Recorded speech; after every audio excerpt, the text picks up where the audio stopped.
Welcome to def to DSA. Exam season के साथ हम लाए हैं आपके लिए कुछ इंपॉर्टेंट क्वेश्चंस के पैकेज, जिसमें हम आपको डिटेल आंसर के साथ साथ उस क्वेश्चन को एग्जाम में किस तरीके से आपको अटेम्प्ट करना है वो अप्रोच समझाएंगे। So we gonna start our classes with electrical. Additive to it, इन सारे लेक्चर्स के नोट्स की पीडीएफ का लिंक आपको डिस्क्रिप्शन में मिल जाएगा।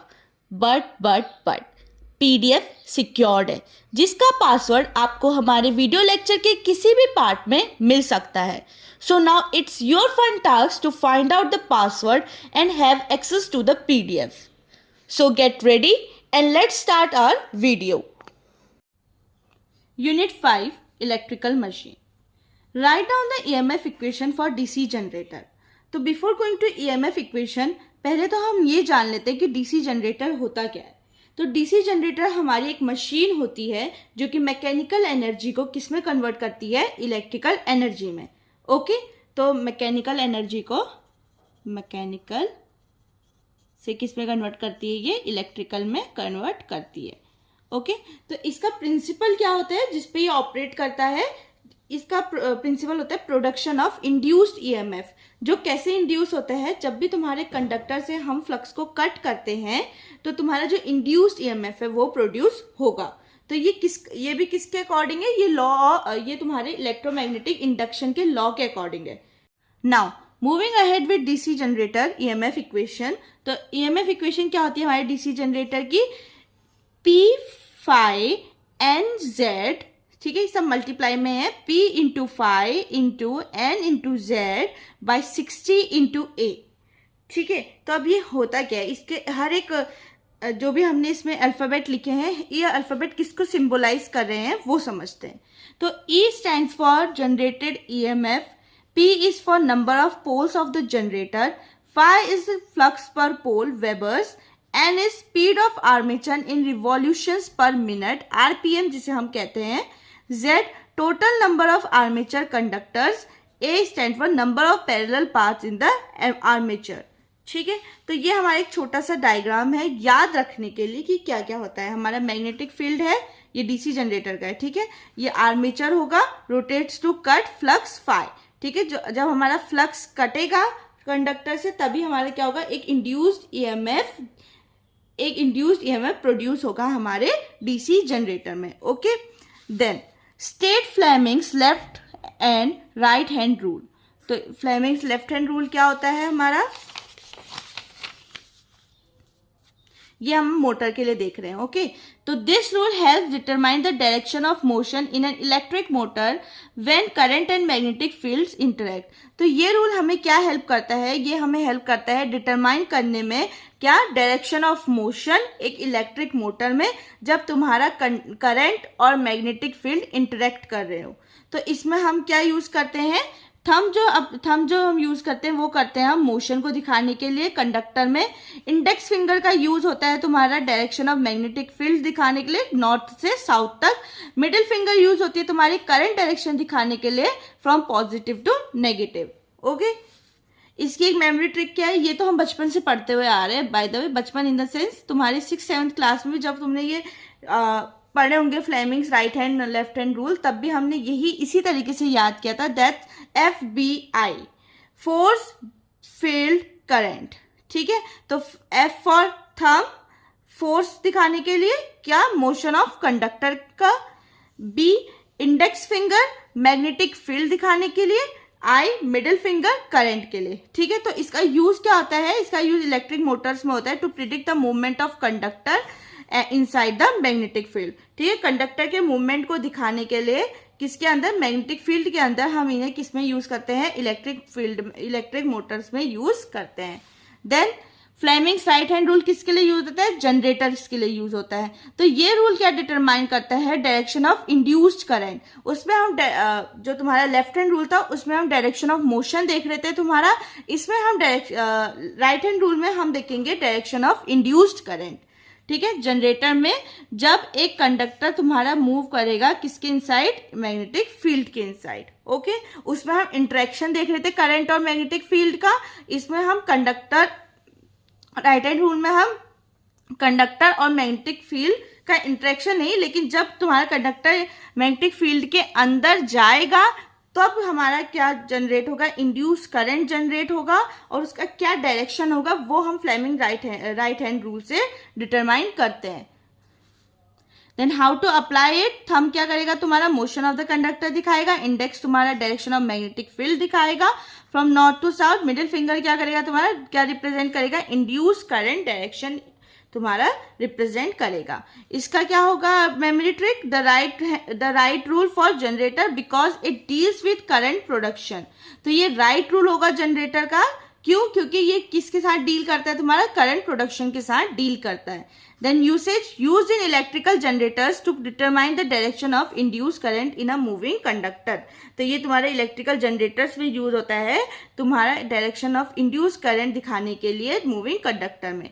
Then why commutator is employed in DC machine, तो एम्प्लॉयड मीन्स यहाँ पे तुम्हारा यूज से है, ठीक है, कि कम्यूटेटर क्यों यूज होता है हमारा डीसी मशीन्स में। The commutator is a crucial component in DC machine because it helps maintain the direction of current and ensures smooth operation. तो commutator क्या करता है हमारे DC मशीन में, हेल्प करता है तुम्हारा मेंटेन करने में क्या, डायरेक्शन ऑफ करंट, और जो तुम्हारा स्मूथ ऑपरेशन होता है उसको ये इंश्योर करता है हमारे डीसी मशीन्स में। ओके, तो role of a commutator in DC machine, क्या रोल होता है हमारे डीसी कम्यूटेटर का डीसी मशीन में। अ डीसी मशीन मोटर और generator relies on the principle of electromagnetic induction, ठीक है, तो किस पे रिलाई करता है, इलेक्ट्रोमैग्नेटिक इंडक्शन के प्रिंसिपल पे रिलाई करता है। However to ensure that the current direction remains consistent in the external circuit a commutator is employed. तो तुम्हारा जो करंट डायरेक्शन है वो कंसिस्टेंट रहे तुम्हारी एक्सटर्नल सर्किट में, इसलिए हम कम्यूटेटर का यूज करते हैं हमारे डीसी मशीन में। Hence commutator is employed for this purpose in our ये DC machines. Okay, then key functions of a commutator, key functions क्या है, रेक्टिफिकेशन ऑफ करंट, रेक्टिफाई करता है हमारे करंट को। It converts AC induced in armature into DC output, तो भी जो हमारे आर्मेचर में एसी इंड्यूस्ड हुआ होगा उसको ये किस में कन्वर्ट कर देता है, डीसी में कर देता है, जब हमें आउटपुट में मिलेगा। In DC motors, it ensures continuous rotation by reversing the current direction in armature winding. तो DC मोटर में क्या करता है, ये इंश्योर करता है तुम्हारा कंटिन्यूस रोटेशन, ठीक है, किसका, तुम्हारे आर्मेचर वाइंडिंग्स का, by reversing the current direction, current direction को क्या करता है, रिवर्स करके तुम्हारे आर्मेचर वाइंडिंग्स को एक कंटिन्यूस रोटेशन देता है। Maintaining unidirectional torque in motors, it helps maintain a steady torque by adjusting the direction of current flow. तो तुम्हें किसमें, मोटर्स में ये हेल्प करता है स्टेडी टॉर्क को मेंटेन करने का, कैसे, तुम्हारे जो करंट फ्लो होगा उसके डायरेक्शन को एडजस्ट करके। Smooth operation ensures continuous movement of the rotor without interruption, तो ये इंश्योर करता है तुम्हारे कंटिन्यूस मोशन को, मूवमेंट को रोटर का। रोटर क्या होते हैं, तुम्हारे जो रोटेटिंग तो smooth operation ensure continuous movement of the rotor without interruption, ठीक है, तो ये तुम्हारे जो रोटर्स होते हैं उनका एक कंटिन्यूस मूवमेंट को इंश्योर करते हैं बिना किसी इंटरप्शन के। रोटर क्या होते हैं, जो तुम्हारे मशीन्स में यूज होते हैं रोटेट कराने के लिए, तुम्हारे जो भी ऑब्जेक्ट्स होंगे उनको रोटेट कराने के लिए, जैसे तुम्हारे आर्मेचर वाइंडिंग, जो भी तुम्हारे रोटेटिंग ऑब्जेक्ट्स होंगे वो तुम्हारे रोटर होंगे, ठीक है। Magnetic field, armature coil, rotating commutator, brushes, तुम्हारे डीसी मशीन का एक छोटा सा समझ लो बेसिक डायग्राम है जो आपको हेल्प करेगा चीज़ों को अच्छे से अंडरस्टैंड करने में। ओके, तो इसको रेफर कर लेना, जब आप थ्योरी पढ़ोगे तो आप इस डायग्राम से अच्छे से रिलेट कर पाओगे, then it will help you to remember all these things in short in your mind, ताकि आप एग्जाम में कंफ्यूज ना हो जाओ चीज़ों के बीच में। सो the conductor EMF and current are in direction and develop torque is in for generating mode. Same okay, so this is your MCQ, ठीक है, तो तुम्हें 4 ऑप्शंस दिए गए हैं यहाँ, तो तुम्हें ये fill in the blanks करना है। तो conductor EMF and current are in dash direction, which direction that you have to find, and develop torque is in dash for generating mode, ठीक है। तो इसका आंसर बहुत इजी है, इसका आंसर होगा अपोजिट एंड सेम। क्यों, क्योंकि जनरेटर में, ठीक है, देखो जनरेटर में जो कंडक्टर होगा वो मैग्नेटिक फील्ड में मूव करेगा, ठीक है, जिससे क्या होगा, एक ईएमएफ इंड्यूस होगा, ठीक है।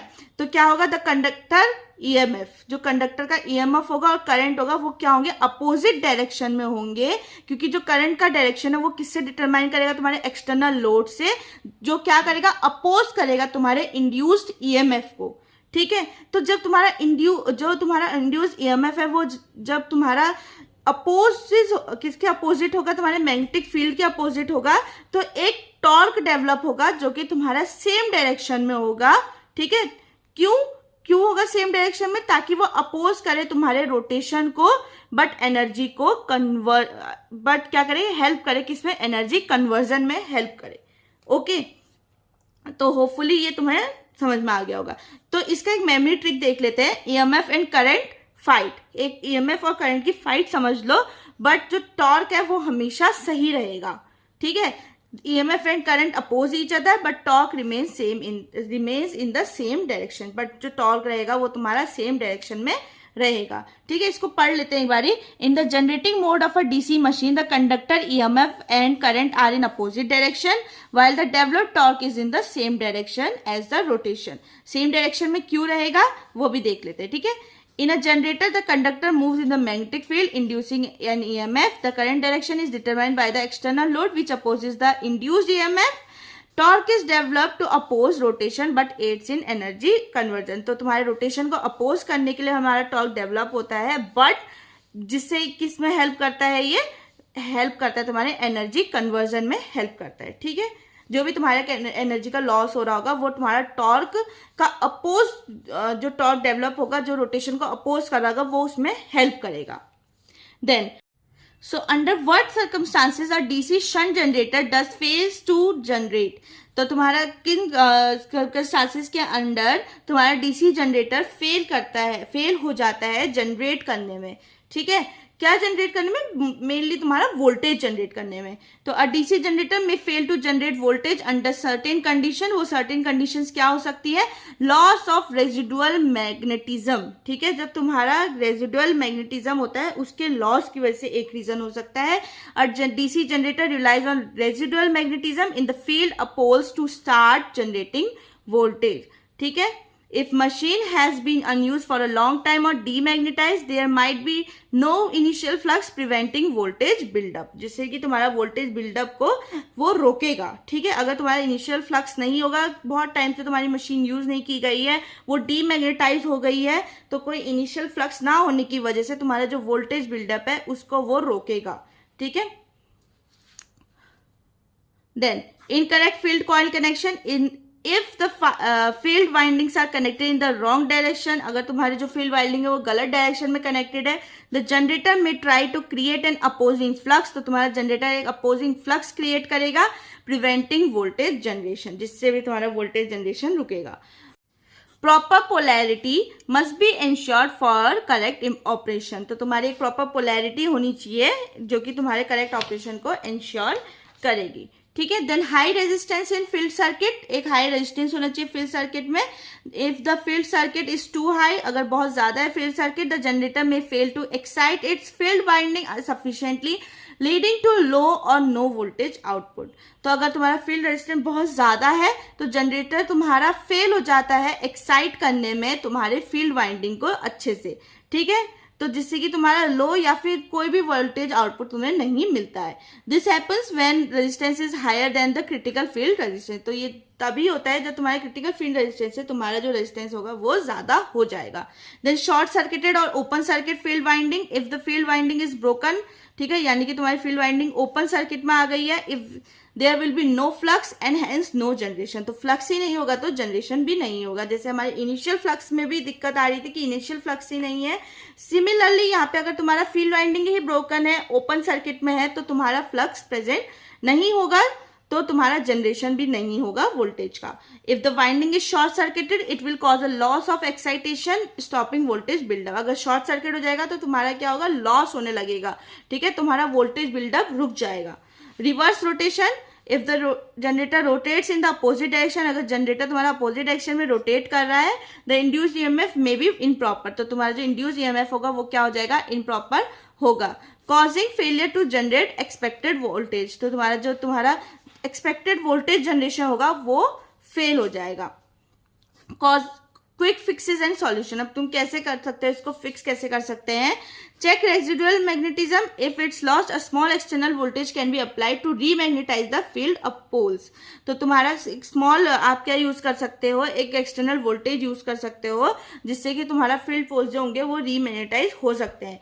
वेरीफाइंग वायरिंग कनेक्शंस, ठीक है, ensure the correct polarity of field winding. तो अपने वायरिंग कनेक्शंस को चेक कर लीजिए, अगर सही है तो तुम्हारे करेक्ट पोलैरिटी तुम्हें मिल जाएगी। Measure resistance, keep field resistance within the required range. तो तुम्हारा फील्ड रेजिस्टेंस है उसको ज़्यादा ना रख के एक रिक्वायर्ड अमाउंट में जितना तुम्हें चाहिए उसमें रखेंगे, उस रेंज में रखेंगे तो हमारा लॉस नहीं होगा। ठीक है, तो तुम्हारा जो जनरेटर है वो तुम्हारे वोल्टेज को प्रोड्यूस कर पाएगा, जनरेट कर पाएगा। Inspect brushes and commutator, clean them for proper current flow. तो तुम्हारा जो ब्रशेस हैं, कम्यूटेटर हैं, इन सबको अच्छे से क्लीन रखना चाहिए ताकि वो एक प्रॉपर करंट फ्लो कर पाए। Okay, then ensure correct speed and rotation, running at rated speed and direction ensure voltage generation. तो तुम्हारा अगर एक करेक्ट स्पीड है, रोटेशन है, तो तुम्हारा जो डायरेक्शन है, ठीक है, स्पीड और डायरेक्शन वो क्या करेगा, इंश्योर करेगा वोल्टेज जनरेशन को। ठीक है, लेकिन प्रॉपर होना चाहिए, एक करेक्ट स्पीड होनी चाहिए, करेक्ट रोटेशन होना चाहिए। Then what are the losses occurring in DC machine? Losses क्या है? तो इसके बहुत सारे टाइप्स होते हैं। ठीक है, पहले वो टाइप्स देख लेते हैं, देन हम उसको एक एक करके स्टडी करते हैं। तो पहला लॉस क्या होगा, कॉपर लॉस, जो कि तुम्हारा I²R होता है। ठीक है, ये आकार होते हैं तुम्हारे किसकी वजह से, resistance in winding and conductor. तो तुम्हारे जो रेजिस्टेंस होगा वाइंडिंग और कंडक्टर में उसकी वजह से ये लॉस होता है। ठीक है, तो आर्मेचर कॉपर लॉस, ये तुम्हारा loss in armature winding. Field copper loss, तुम्हारा loss in field winding. Brush contact loss, ये तुम्हारे पुअर कॉन्टैक्ट रेजिस्टेंस की वजह से होता है, किसके बीच में, ब्रशेस और कम्यूटेटर के बीच में। ठीक है, तो इसको तुम कैसे याद कर सकते हो, C for copper, C for current. Copper loss होगा तो वो किस पे डिपेंड करेगा, तुम्हारे करंट फ्लो पे डिपेंड करेगा। Then iron losses, iron losses क्या होते हैं, तुम्हारे कोर लॉसेस होते हैं। तो ये आकार होते हैं तुम्हारे magnetic hysteresis and eddy currents की वजह से, किसमें, कोर में। ठीक है, तो हिस्टेरिसिस किसकी वजह से होता है, repeated magnetization and demagnetization of the core. तो रिपीटेड मतलब पहले मैग्नेटाइज करो, फिर डीमैग्नेटाइज करो, फिर मैग्नेटाइज करो, इसकी वजह से तुम्हारे हिस्टेरिसिस लॉसेस होते हैं। Then eddy current loss, swelling current inside the core that cause heat generation. जो तुम्हारे स्वेलिंग करंट्स होते हैं, ठीक है, कोर के अंदर, वो कॉज करते हैं तुम्हारे हीट जनरेशन, जिसकी वजह से हमारा एडी करंट लॉस होता है। ठीक है, जितना ज्यादा लॉस होगा आयरन का उतनी ज्यादा हीट तुम्हारे कोर में जनरेट होगी। Okay, then mechanical losses, these occur due to friction and air resistance. ठीक है, तो तुम्हारा मैकेनिकल किसकी वजह से होगा, फ्रिक्शन और एयर रेजिस्टेंस की वजह से। Friction loss due to bearing friction. Windage loss, resistance cause by air around rotating part. जो भी तुम्हारा रेजिस्टेंस एयर की वजह से कॉज होगा तुम्हारे रोटेटिंग पार्ट्स के अराउंड, उसमें तुम्हें क्या होगा, विंडेज लॉस होगा। ठीक है, tip to remember, machine face motion resistance, machine तुम्हारा मोशन रेजिस्टेंस फेस करती है। कैसे, mechanical losses affects moving part. क्यों मैकेनिकल लॉसेस किस पे हो रहे हैं, तुम्हारे मूविंग पार्ट, जो भी रोटेट कर रही है या मूव कर रही है उन पे होता है। तो टोटल लॉस इक्वेशन क्या हो जाएगा, P total equal to P copper loss plus iron loss plus mechanical loss. ठीक है, तो एफिशिएंसी क्या हो जाएगी, आउटपुट पावर अपॉन में इनपुट पावर इंटू 100%। ये तुम्हारी क्या हो जाएगी, ये तुम्हारी हो जाएगी एफिशिएंसी। ठीक है, then next question, what is commutation. अब कम्यूटेशन क्या होता है, कम्यूटेशन एक प्रोसेस होती है of reversing the direction of current, ठीक है, in the armature winding of DC machine to ensure smooth and continuous operation. तो कम्यूटेशन क्या होती है, एक प्रोसेस होती है तुम्हारे करंट के डायरेक्शन को रिवर्स करने की आर्मेचर वाइंडिंग्स में एक डीसी मशीन की, टू इंश्योर, क्या इंश्योर करती है, स्मूथ और कंटिन्यूअस ऑपरेशन को ये इंश्योर करती है। तो ये बहुत ही क्रूशियल रोल प्ले करती है तुम्हारे डीसी मोटर और डीसी जनरेटर दोनों में ही। तो क्यों यूज होता है हमारे commutation, in a DC machine the induce voltage in the armature winding is alternating in nature. तो ये ऑल्टरनेटिंग होते हैं नेचर में। However the external circuit requires a unidirectional voltage, जबकि हमारे एक्सटर्नल सर्किट को क्या चाहिए होता है, डीसी वोल्टेज, यानी कि डायरेक्ट करंट वोल्टेज चाहिए होता है। ठीक है, डायरेक्ट सर्किट जो होता है ना हमारा यूनिडायरेक्शनल होता है, एक ही डायरेक्शन को फ्लो करता है। Then to achieve this the commutator and brushes work together to flip the current direction at the right moment. तो जो इसको अचीव करने के लिए हमारा कम्यूटेटर और जो ब्रशेस होते हैं ये दोनों काम करते हैं तुम्हारे करंट को फ्लिप करने के लिए, इसके डायरेक्शन को एक करेक्ट मूवमेंट पे। ठीक है। फॉर डीसी जनरेटर के लिए कैसे होता है ये, convert AC generated inside the armature into DC for external use. तो ये तुम्हारे एसी जनरेटर जो होते हैं उनको कन्वर्ट करते हैं तुम्हारे डीसी में, ठीक है, आर्मेचर में। For DC motor reverses current direction in armature winding to maintain continuous rotation. तो डीसी मोटर्स के लिए ये तुम्हारे करंट डायरेक्शन को रिवर्स करता है आर्मेचर वाइंडिंग में तुम्हारे कंटिन्यूअस रोटेशन को मेंटेन करने के लिए। तो ये काम कैसे करता है, current reversal, when an armature coil move from one pole to another the current direction must reverse to ensure continuous movement. तो करंट रिवर्सल के लिए क्या होता है, जब एक आर्मेचर तुम्हारा मूव करता है एक पोल से अनदर पोल में, तो जो करंट डायरेक्शन होती है वो रिवर्स होनी चाहिए तुम्हारी, वो रिवर्स होनी चाहिए ताकि वो एक कंटिन्यूअस मूवमेंट को इंश्योर कर सके। Then commutator and brushes, these component help switch the current direction at the right instant। तो कम्यूटेटर और ब्रशेस तुम्हें हेल्प करते हैं कि एक करेक्ट टाइम पे तुम्हारा कैसे हम करंट की डायरेक्शन को स्विच कर सकते हैं कंपोनेंट्स में, ठीक है, या तुम्हारे डीसी मशीन्स में।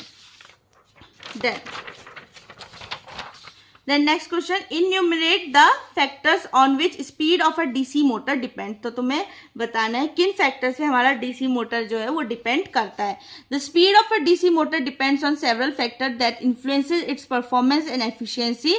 ठीक है, इसकी परफॉर्मेंस और एफिशिएंसी पे कैसे अफेक्ट पड़ता है इन सब चीज़ों का देखते हैं। फैक्टर्स कौन कौन से हैं, तो पहला क्या है, the speed of a DC motor is given by the equation. तो स्पीड ऑफ कैसे दी जाती है हमें, एन इक्वल टू जो स्पीड है तुम्हारी हम आरपीएम में देखते हैं, ठीक है, speed of the motor is equal to V minus I A R A upon में के फाई। तो वी क्या होगा तुम्हारा अप्लाइड वोल्टेज हो जाएगा, ठीक है, वी एन इक्वल टू देखो वी क्या हो जाएगा तुम्हारा अप्लाइड वोल्टेज हो जाएगा माइनस जो तुम्हारा आर्मेचर करंट है उसका इसमें मल्टीप्लाई इंटू आर ए जो तुम्हारा आर्मेचर रेजिस्टेंस है, ठीक है, अपॉन में के तुम्हारा मशीन कांस्टेंट और फाई क्या हो जाएगा तुम्हारा फ्लक्स पर पोल, ठीक है। तो ये क्या होगा तुम्हारा स्पीड ऑफ डीसी मोटर की इक्वेशन है। इस पे अब हमारे जितने फैक्टर्स हैं उनको कैसे अफेक्ट करते हैं वो देखते हैं, ठीक है, कैसे इसकी स्पीड को अफेक्ट करते हैं। Increasing the supply voltage raises the speed of the motor. अगर हम वोल्टेज बढ़ाएंगे तो स्पीड भी बढ़ेगी। लोअर वोल्टेज रिजल्ट से लोअर स्पीड, तो अगर कम वोल्टेज है तो स्पीड भी क्या होगी, कम ही होगी। Then armature resistance, the higher armature resistance can cause more voltage drop. जितना ज्यादा आर्मेचर रेजिस्टेंस होगा उतना ज्यादा वोल्टेज ड्रॉप होगा जिससे तुम्हारी स्पीड क्या होगी, रिड्यूस हो जाएगी। If R A is slow, अगर तुम्हारा आर्मेचर रेजिस्टेंस लो है तो the voltage applied to the armature remains high। तो जो वोल्टेज तुम्हारा अप्लाई किया गया आर्मेचर पे वो क्या होगा, हाई होगा। वोल्टेज हाई है तो स्पीड भी ऑटोमेटिकली तुम्हारी हाई हो जाएगी। Then armature current, speed reduces if armature increases due to additional voltage drop. अगर स्पीड रिड्यूस हो रही है हमारी, अगर जो आर्मेचर करंट है वो भी इंक्रीज हो रहा है तुम्हारे वोल्टेज ड्रॉप की वजह से, ठीक है। In series DC motor current variation significantly impact speed. तो जो भी तुम्हारे करंट वेरिएशंस आएंगे वो तुम्हारे किसको अफेक्ट करेंगे, स्पीड को अफेक्ट करेंगे ही करेंगे। Then flux, magnetic field strength, speed is inversely proportional to flux. हमने देखा ना एन क्या था, इक्वल टू में था और फ्लक्स क्या था हमारे अपॉन में था। तो ये हो जाएगा, तो स्पीड क्या होगा हमारा इनवर्सली प्रोपोर्शनल हो जाएगा तुम्हारे फाई के साथ। देन इसका मतलब क्या होगा, अगर फ्लक्स जितना ज्यादा होगा स्पीड हमारी उतनी ही कम होगी, और फ्लक्स जितना कम होगा स्पीड भी हमारी उतनी ही ज्यादा होगी। वही है increasing field winding, current increases flux, reducing speed, decreasing flux increases speed. Then mechanical load, a heavier load reduces speed due to higher torque requirement. A lighter load allows the motor to rotate fast। अगर ज्यादा heavier load है तो उससे हमारी speed कम हो जाएगी, अगर lighter load है तो हमारी स्पीड जो रोटेट करने की है मोटर की वो हमेशा ज्यादा रहेगी। Then why starter is necessary for a DC motor. Starter क्यों जरूरी है हमारे डीसी मोटर के लिए, when a DC motor starts its armature is at rest. जब डीसी मोटर हमारा स्टार्ट होता है तो आर्मेचर क्या होता है हमारा रेस्ट पे होता है। This means the back EMF electromotive force is zero. तो जो हमारा इलेक्ट्रोमोटिव फोर्स है उस समय जीरो है। कब है, जब हम आर्मेचर हमारा रेस्ट पे है। Without back EMF the armature winding behave like a low resistance circuit. बिना ईएमएफ के, ठीक है। तो जो बिना ईएमएफ के तुम्हारा जो आर्मेचर वाइंडिंग है वो तुम्हारा लो रेजिस्टेंस सर्किट की तरह बिहेव करता है, कॉजिंग एक्सेसिव करंट फ्लो, जिससे कि तुम्हारा करंट फ्लो क्या हो जाएगा, बहुत ज़्यादा एक्सेसिव हो जाएगा सप्लाई से। This can damage the motor due to, ये तुम्हारा मोटर को डैमेज कर सकता है, over heating of armature winding, बहुत ज़्यादा करंट फ्लो हो रहा है, burning of brushes and commutator, mechanical shock due to high torque. Think of a starter like a speed controller. अब यहाँ पे स्टार्टर क्या काम करता है, तुम्हारा एक स्पीड कंट्रोलर की तरह काम करता है, जो कि तुम्हारे मोटर को एक्सेलरेट करता है ग्रेजुअली रादर देन इंस्टेंटेनियसली। तो तुम्हारे मोटर को हेल्प करेगा। अगर ईएमएफ प्रेजेंट नहीं है तो हमारा armature winding low resistance circuit की तरह काम कर रहा था, जिससे कि हमारा बहुत ज्यादा एक्सेसिव करंट फ्लो हो जाता था। तो यहाँ पे तुम्हारा स्टार्टर क्या करेगा, तुम्हारे मोटर की स्पीड को एक्सेलरेट करेगा ग्रेजुअली, धीरे धीरे बढ़ेगी, ना कि एकदम से ग्राफ पकड़ लेगी, एकदम से मतलब ऐसे हाई स्पीड में नहीं जाएगा। ठीक है, इंस्टेंट ग्रोथ नहीं होगा हमारे करंट के फ्लो में। ठीक है, जिससे कि हमारा मोटर भी क्या होगा, डैमेज नहीं होगा। हाउ अ स्टार्टर वर्क, अब स्टार्टर काम कैसे करता है, लिमिट से इनिशियल करंट, ये तुम्हारे इनिशियल करंट को लिमिट करेगा, कैसे, रेजिस्टेंस को ऐड करके सीरीज में। ठीक है, with the armature, gradually reduces resistance, ये तुम्हारे रेजिस्टेंस को धीरे धीरे धीरे कम करेगा ताकि तुम्हारी मोटर क्या करे, स्पीड पकड़ सके। Protects the motor from damage, तुम्हारे मोटर को डैमेज से रोकेगा। ठीक है, अब ऑब्वियसली तुम्हारे अगर स्पीड धीरे धीरे बढ़ रही है, करंट का फ्लो धीरे धीरे हो रहा है, तो इससे हमारा मोटर क्या होगा, डैमेज नहीं होगा। ठीक है, ग्रेजुअली हर चीज बढ़ रही है तो हमारा मोटर भी क्या होगा, डैमेज नहीं होगा। Types of starters for DC motor, ठीक है, क्या क्या कौन कौन से स्टार्टर होते हैं, मैनुअल रेजिस्टेंस स्टार्टर, ये तुम्हें एडजस्टेबल होगा। ठीक है, रजिस्टर को to control current. Automatic starter, ये तुम्हारा रिले बेस्ड होगा, uses relay circuits to switch resistance smoothly. Electronic starter, ये तुम्हारे मॉडर्न कंट्रोल सिस्टम को यूज करेगा। ठीक है, uses modern control system for efficient motor startup. Then classify three phase induction motor on the basis of rotor construction, तो तुम्हारे three phase induction motor को classify करना है। ठीक है, तो पहला होगा तुम्हारा स्क्विरल केज इंडक्शन मोटर। तो स्क्विरल केज इंडक्शन मोटर क्या है, इसका रोटर डिजाइन क्या है, एक सिलेंड्रिकल लैमिनेटेड आयरन कोर होगी, किसके साथ, कॉपर और एल्यूमिनियम बार के साथ, जो कि तुम्हारे स्लॉट्स में प्लेस्ड होंगे। Connected at both ends with short circuiting ring, तो तुम्हारे ये दोनों एंड में कनेक्टेड होंगे विद शॉर्ट सर्किटिंग रिंग, जो कि तुम्हारे रिजेंबल करेंगे स्क्विरल केज के साथ। ठीक है, स्क्विरल केज की तरह ये क्या करेगा, रिजेंबल करेगा। वर्किंग प्रिंसिपल क्या होगा, बार कंडक्ट करंट, जो तुम्हारे बार्स होंगे वो करंट को कंडक्ट करेंगे। Creating a rotating magnetic field, ये तुम्हारा एक रोटेटिंग मैग्नेटिक फील्ड को क्रिएट करेगा, जो कि तुम्हारे रोटर को ड्राइव करेगा। देन एडवांटेजेस क्या है, तुम्हारे सिंपल एंड रोबस्ट डिजाइन है, लेस मेंटेनेंस है क्योंकि कोई स्लिप रिंग या ब्रशेस यूज नहीं किए गए हैं, हाई एफिशिएंसी एंड रिलायबिलिटी है। डिसएडवांटेज क्या है, फिक्स्ड स्लिप है। ठीक है, तो यानी कि तुम्हारा स्पीड कंट्रोल क्या होगा, वो कम होगा। पुअर स्टार्टिंग टॉर्क है, तो ये किस किस में यूज होता है, फैंस में यूज होते हैं, पंप में यूज होते हैं, कंप्रेसर में यूज होते हैं, कन्वेयर बेल्ट्स में यूज होते हैं। ठीक है, तो it was all about squirrel cage induction motor. Then wound rotor यानी कि स्लिप रिंग इंडक्शन मोटर। ठीक है, rotor design, laminated iron core होगा तुम्हारे पास, जिसमें थ्री फेज वाइंडिंग होगी, जो कि कनेक्टेड होगा तुम्हारे एक्सटर्नल स्लिप रिंग्स के साथ, जो कि अलाउ करेगा तुम्हारा वेरिएबल रेजिस्टेंस इंसर्शन को। ठीक है, देन वर्किंग प्रिंसिपल क्या होगा, variable resistance in rotor circuit controls torque and speed, तो तुम्हारा जो वेरिएबल रेजिस्टेंस है इसमें वो तुम्हारे रोटर सर्किट को कंट्रोल करेगा, टॉर्क और स्पीड को। ठीक है, वेरिएबल रेजिस्टेंस जो रोटर सर्किट में तुम्हारा होता है ना, उसमें वो क्या हेल्प करता है, तुम्हारे टॉर्क और स्पीड को कंट्रोल करने के काम आता है। ठीक है, देन एडवांटेजेस क्या होगा, high starting torque, speed control flexibility, दो एडवांटेजेस है, एक हाई स्टार्टिंग टॉर्क होगा, दूसरा तुम्हारी स्पीड को कंट्रोल करने की फ्लेक्सिबिलिटी होगी उसमें। Then disadvantages, require regular maintenance brushes and slip rings. ठीक है, तो तुम्हारे डिसएडवांटेज क्या होगा, इसमें तुम्हें किसकी जरूरत होती है, मेंटेनेंस की जरूरत होती है तुम्हारे ब्रशेज और स्लिप रिंग्स में। हमारा होता है कॉस्टलियर होता है तुम्हारे स्क्विरल केज मोटर से, और ये यूज होता है तुम्हारे क्रेन्स, एलिवेटर और हैवी ड्यूटी मशीन्स में। और तुम कैसे याद करते हो, squirrels run fast, slip rings give control. तो तुम्हारे स्क्विरल केज है, इसकी हाई स्पीड थी, बट जो तुम्हारे क्या था, स्पीड कंट्रोल था वो कम था। स्लिप रिंग की वजह से तुम्हारे मोर टॉर्क आ जाएगा और तुम्हारे स्पीड में कंट्रोल भी आ जाएगा।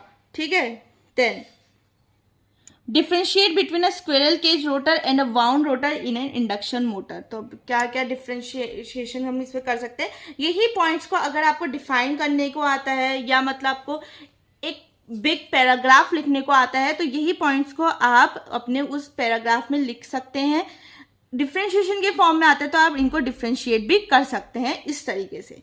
ओके, आंसर्स को लिखना आना चाहिए, आंसर्स को आपको कैसे किस क्वेश्चन के हिसाब से डिजाइन करना आना चाहिए। देन क्या है डिफरेंशिएशन, पहला फीचर कंस्ट्रक्शन है, ठीक है। तो कंस्ट्रक्शन में क्या हमारा डिफरेंस होता है, कंसिस्ट ऑफ कॉपर और aluminium bar, short circuit at both ends with and rings, resembles squirrels resembles है स्क्वायरल केज। तो ये किसके साथ रिजेंबल करता है, तुम्हारे स्क्वायरल केज के साथ रिजेंबल करता है। इसमें तुम्हारे 3 फेज वाइंडिंग होती है जो कि कनेक्टेड होती है तुम्हारे एक्सटर्नल स्लिप रिंग के साथ फॉर रेजिस्टेंस कंट्रोल, ठीक है। एक स्टार्टिंग टॉर्क का, तो स्क्वायरल केज का क्या होता है, लोअर स्टार्टिंग टॉर्क होता है। वाउंड का क्या होता है, तुम्हारा हाई स्टार्टिंग टॉर्क होता है due to external resistance. Speed control तुम्हारी स्क्वायरल केज में कम होती है, वाउंड रोटर में ज्यादा होती है। स्लिप रिंग इसमें ऑलमोस्ट कांस्टेंट या लो ही होती है, ठीक है। और इसमें क्या होती है, हाई होती है तुम्हारी स्लिप रिंग की। डिपेंड किस पे करता है, तुम्हारे रेजिस्टेंस पे डिपेंड करता है। देन तुम्हारा एफिशिएंसी, तुम्हारे स्क्वायरल केज रोटर में हायर एफिशिएंसी होती है ड्यू टू लो लॉसेस, और तुम्हारे वाउंड रोटर में क्या होता है, स्लाइटली लोअर एफिशिएंसी होती है due to external resistance losses, ठीक है। Then why interpoles are used, interpoles क्यों यूज किए जाते हैं हमारे उसमें, interpoles are small auxiliary poles placed between the main field poles of a DC machine. तो इंटरपोल्स क्या होते हैं, तुम्हारे स्मॉल ऑक्सिलरी पोल्स होते हैं जो कि प्लेस होते हैं तुम्हारे main field poles of a DC machine के बीच में, ठीक है। They play a crucial role in improving motor and generator performance.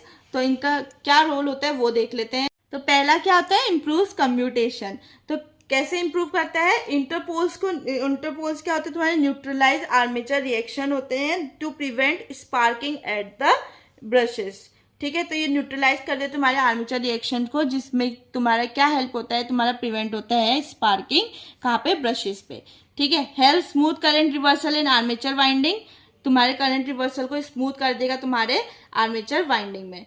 Reduces brush sparking, without interpoles armature reaction distorts the magnetic field causing brush sparking। तो तुम्हारे बिना Interpol's से जो आर्मेचर रिएक्शन होगा वो डिस्टॉर्ट हो जाएगा तुम्हारे मैग्नेटिक फील्ड में, जिससे कि तुम्हारे ब्रशेस भी स्पार्क कर सकते हैं। इंटरपोल्स एलिमिनेट दिस डिस्टॉर्शन, तो इंटरपोल हेल्प करता है इस डिस्टॉर्शन को एलिमिनेट करने में, जिससे कि तुम्हारा एक रिलायबल और स्मूथ ऑपरेशन परफॉर्म हो सकता है। Enhances performance under load changes, तो तुम्हारे अंडर लोड चेंजेस में तो ऐसे परफॉर्मेंस इनहेंस हो सकती है, उसको भी ये इंश्योर करता है। In DC motor heavy loads can affect commutation, तो तुम्हारे हैवी लोड्स होंगे वो कम्यूटेशन को अफेक्ट कर सकते हैं। Interpoles adjust the field automatically, तो जो तुम्हारे इंटरपोल्स होंगे ये तुम्हारे फील्ड को automatically based on load condition automatically उनको एडजस्ट कर देगा, ठीक है। Maintains constant torque, ensure stable torque output by preventing erratic current flow in the armature. तो ये तुम्हारे स्टेबल टॉर्क के आउटपुट को इंश्योर करता है, ठीक है। स्टेबल टॉर्क आउटपुट को इंश्योर करता है तुम्हारे इरेटिक करंट फ्लो को प्रिवेंट करके। Then explain the concept of slip in an induction motor. तो slip refers to the difference between the speed of the rotating magnetic field. तो slip क्या करता है, तुम्हारा रेफर किसको करता है, difference between speed of rotating magnetic field, synchronous speed and the actual rotor speed, जिसे हम कहते हैं इंडक्शन मोटर में, ठीक है। तो तुम्हारा स्लिप क्या है, डिफरेंस है किसके बीच में, speed of rotating magnetic field, जिसे हम सिंक्रोनस स्पीड भी कहते हैं, and the actual rotor speed, ठीक है। Why does slip exist? Slip exist ही क्यों करता है तुम्हारा, in an induction motor the rotor does not rotate at the same speed as the stator's magnetic field. तो इंडक्शन मोटर में तुम्हारा जो रोटर होता है वो सेम स्पीड के साथ क्या नहीं करते हैं, रोटेट नहीं करते हैं। So if the rotor move at the synchronous speed, अगर हम रोटर को सिंक्रोनस स्पीड में मूव कराते हैं तो there would be no relative motion between the rotor and the field. तो अगर हम उसे रिलेटिव एक सिंक्रोनस स्पीड में रोटेट कराते हैं तुम्हारे रोटर्स को, तो वहां पे क्या नहीं होगा, कोई भी रिलेटिव मोशन नहीं होगा किसके बीच में, रोटर और फील्ड के बीच में। नो इंडक्शन वुड अकर, कोई इंडक्शन भी अकर नहीं होगा, and no torque would be produced. तो तुम्हारा कोई भी टॉर्क क्या होगा, वो प्रोड्यूस नहीं होगा। टू इंश्योर कंटिन्यूस टॉर्क, तो तुम्हें अगर कंटिन्यूस टॉर्क इंश्योर करना है, the rotor must move slightly slower then the synchronous speed, तो जो तुम्हारा रोटर होना चाहिए वो तुम्हारा थोड़ा स्लोअर होना चाहिए, किससे, सिंक्रोनस स्पीड से, क्रिएटिंग रिलेटिव मोशन, जिससे कि एक रिलेटिव मोशन क्रिएट होगा, जिससे तुम्हारा करंट इंड्यूस्ड हो पाएगा, ठीक है। This difference is in speed is called slip, तो ये जो डिफरेंस है हमारे सिंक्रोनस स्पीड और एक्चुअल रोटर स्पीड में, इसी को हम कहते हैं स्लिप। क्या कहते हैं, स्लिप। तो इसका फॉर्मूला क्या होता है, S equal to NS minus NR upon में NS इंटू 100। यहाँ पे S क्या है, तुम्हारा स्लिप है, जो कि किसमें, परसेंटेज में है। NS तुम्हारा सिंक्रोनस स्पीड है, ठीक है, जो RPM में है। देन NR तुम्हारा क्या होगा, रोटर स्पीड होगा, वो भी किस में होगी, RPM में होगी। टिपिकल स्लिप वैल्यूज हैं, ठीक है, क्या क्या है वो स्लिप वैल्यूज, वो देख लेते हैं। स्क्विरल केज इंडक्शन मोटर, इसकी क्या होगी, तुम्हारी बहुत कम होती है स्लिप वैल्यू, वो 1 to 5% होती है। वाउंड रोटर की जो होती है वो क्या होती है, हायर होती है तुम्हारी 5 to 15%, ठीक है। Then what is the role of compensating winding, compensating winding का क्या रोल है, compensating winding plays a crucial role in reducing the effects of armature reaction in DC machine, तो ये तुम्हारे इफेक्ट्स को कम करता है, रिड्यूस करता है, किसमें, आर्मेचर रिएक्शन में, डीसी मशीन में। एंश्योरिंग एफिशिएंट परफॉर्मेंस, जिससे कि तुम्हारे एफिशिएंट परफॉर्मेंस इंश्योर होती है।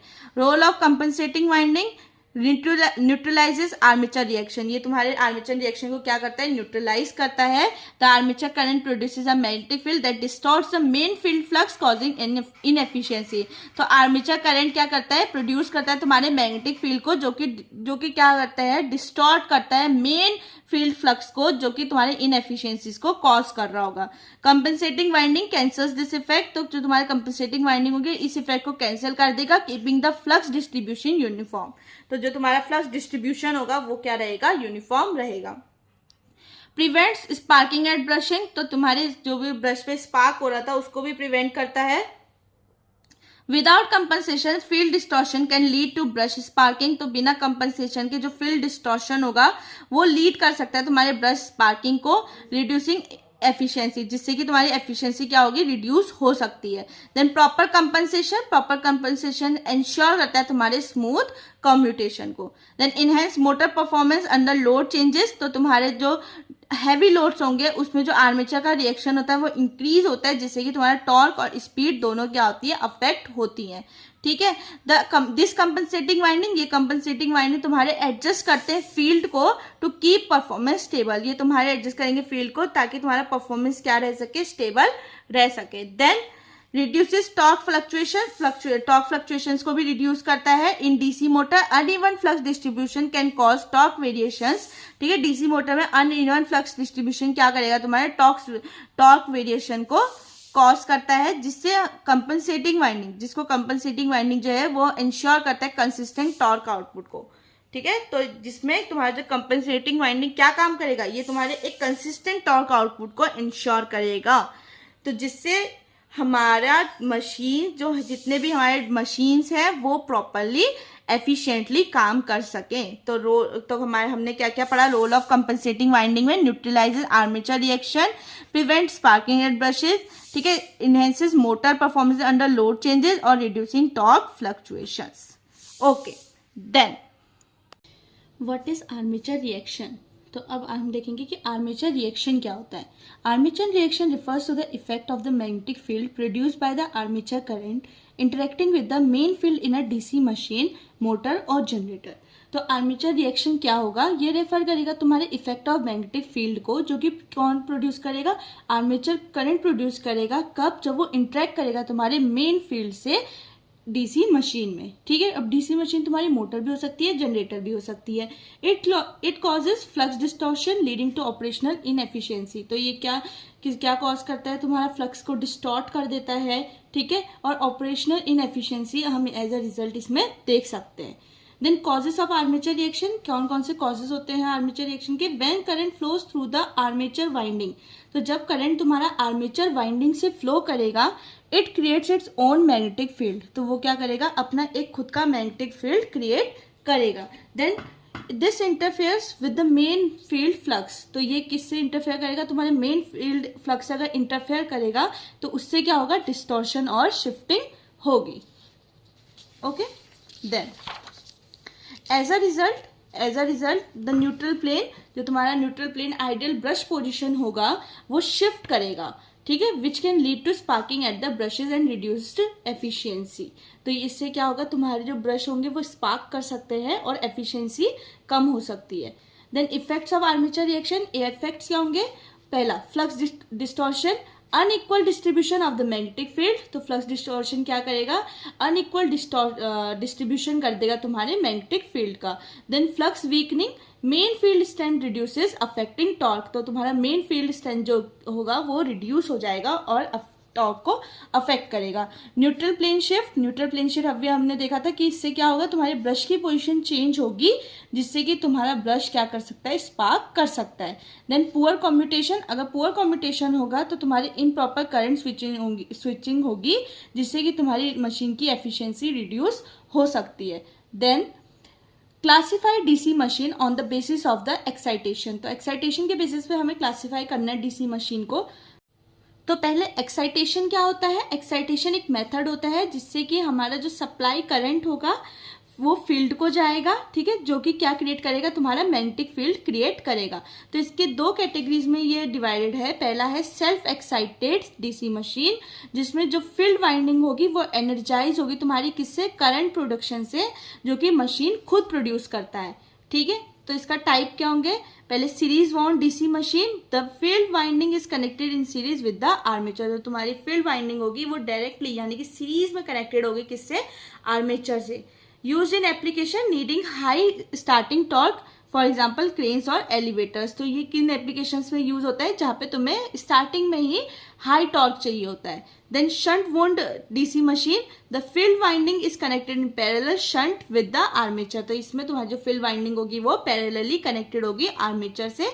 ये कहाँ पे यूज होता है, जहाँ पे तुम्हें कॉन्स्टेंट स्पीड रिक्वायर्ड होती है, जैसे कि लेथ्स, फैंस, ठीक है। आते हैं कंपाउंड वुंड डीसी मशीन। तो ये क्या करता है, तुम्हारे सीरीज और शंट वाइंडिंग यानी सीरीज और पैरेलल वाइंडिंग दोनों को कंटेन करता है। तो इसका पहला टाइप होता है cumulative compound, series and shunt field aid each other. तो जो सीरीज और शंट फील्ड दोनों होंगे वो क्या करेंगे, एक दूसरे को एड करेंगे, तो एक दूसरे को हेल्प करेंगे, ठीक है। देन डिफरेंशियल कंपाउंड, ये होंगे तुम्हारे सीरीज और शंट फील्ड जो होंगे वो एक दूसरे को अपोज कर रहे होंगे, ठीक है। देन यूज इन एप्लीकेशंस, कहाँ पे यूज होते हैं ये, needing a compromise between torque and speed regulation. जहाँ पे हमें टॉर्क और स्पीड के बीच में कॉम्प्रोमाइज चाहिए होता है, वहाँ पे हम इस एप्लीकेशन का यूज करते हैं। ओके, कौन सा, कंपाउंड वुंड डीसी मशीन का। Then separately excited DC machine, तो अभी हमने क्या पढ़ा, सेल्फ एक्साइटेड डीसी मशीन पढ़ा, जिसके अंडर आए हमारे सीरीज वुंड डीसी मशीन, जिसमें फिर आया तुम्हारा shunt wound DC machine, then आया तुम्हारा कंपाउंड वुंड डीसी मशीन, ठीक है। Then separately excited DC machine को पढ़ते हैं। In this type the field winding is supplied from an external, ठीक है, एक एक्सटर्नल सोर्स से हमारा फील्ड वाइंडिंग में जो तुम्हारा सप्लाई होगा, ठीक है, फील्ड वाइंडिंग सप्लाई होगी इंडिपेंडेंट डीसी सोर्स। तो इसमें क्या होगा, तुम्हारा इंडिपेंडेंट डीसी सोर्स होगा वो। Then offer precise control of the field current, ये एक प्रिसाइज कंट्रोल देगा तुम्हें फील्ड करंट के लिए। ये कहाँ पे यूज होता है, तुम्हारे लैब्स में यूज होता है, टेस्टिंग एप्लीकेशंस में यूज होता है, and in industrial drives needing wide speed variation. और कहाँ पे यूज होता है, जहाँ पे तुम्हारे इंडस्ट्रियल ड्राइव्स होंगे, जहाँ पे तुम्हें किस चीज़ की जरूरत होगी, वाइड स्पीड वेरिएशंस की जरूरत होगी, ठीक है। तो ये एक छोटा सा तुम्हारा देख लो, हमने क्लासिफिकेशन दिखाया हुआ है डीसी मशीन्स का। तो on the basis of excitation दो उसमें डिवाइडेड है, self excited DC machine, separately excited DC machine. Self के अंडर आए तुम्हारे सीरीज वुंड डीसी मशीन और एक आया तुम्हारा शंट वुंड डीसी मशीन।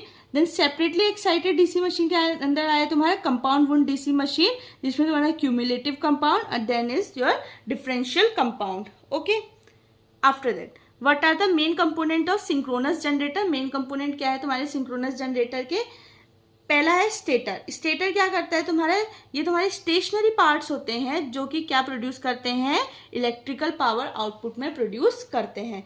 तो इसके कंपोनेंट्स क्या होते हैं, स्टेटर कोर। स्टेटर कोर क्या होता है, laminated iron core that reduces AD current losses. तो ये लैमिनेटेड कोर होते हैं आयरन के, जो कि क्या रिड्यूस करते हैं, तुम्हारे एडी करंट लॉसेस को रिड्यूस करते हैं। Then stator winding, three phase winding where the output voltage is induce. तो ये थ्री फेज वाइंडिंग होती है जहाँ पे तुम्हारा जो आउटपुट वोल्टेज होगा वो इंड्यूस होता है।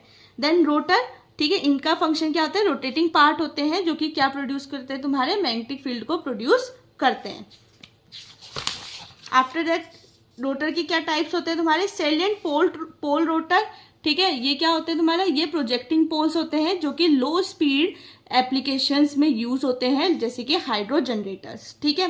Then cylindrical non salient rotor, smooth rotor use in high speed application like turbo generator, तो ये हाई स्पीड के लिए यूज होते हैं जैसे कि टर्बो जनरेटर्स में। Then field winding mounted on the rotor and excited by DC current to produce a magnetic field, तो जो फील्ड वाइंडिंग होगी ये माउंट करी होगी तुम्हारे रोटर्स के ऊपर, जो कि एक्साइटेड होगा किससे, तुम्हारे डीसी करंट से, क्या प्रोड्यूस करेगा, मैग्नेटिक फील्ड प्रोड्यूस करेगा।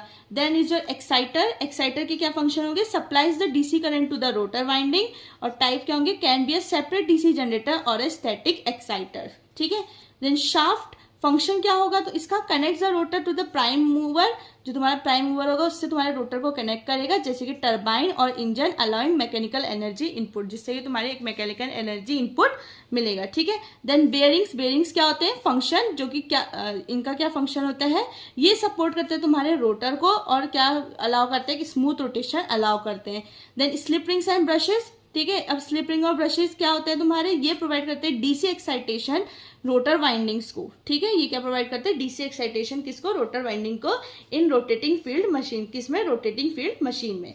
देन फ्रेम क्या का फंक्शन होता है, support and encloses the entire machine structure, तो ये क्या करेगा, एक पूरे मशीन स्ट्रक्चर को एनक्लोज करेगा और क्या करेगा, सपोर्ट करेगा, okay.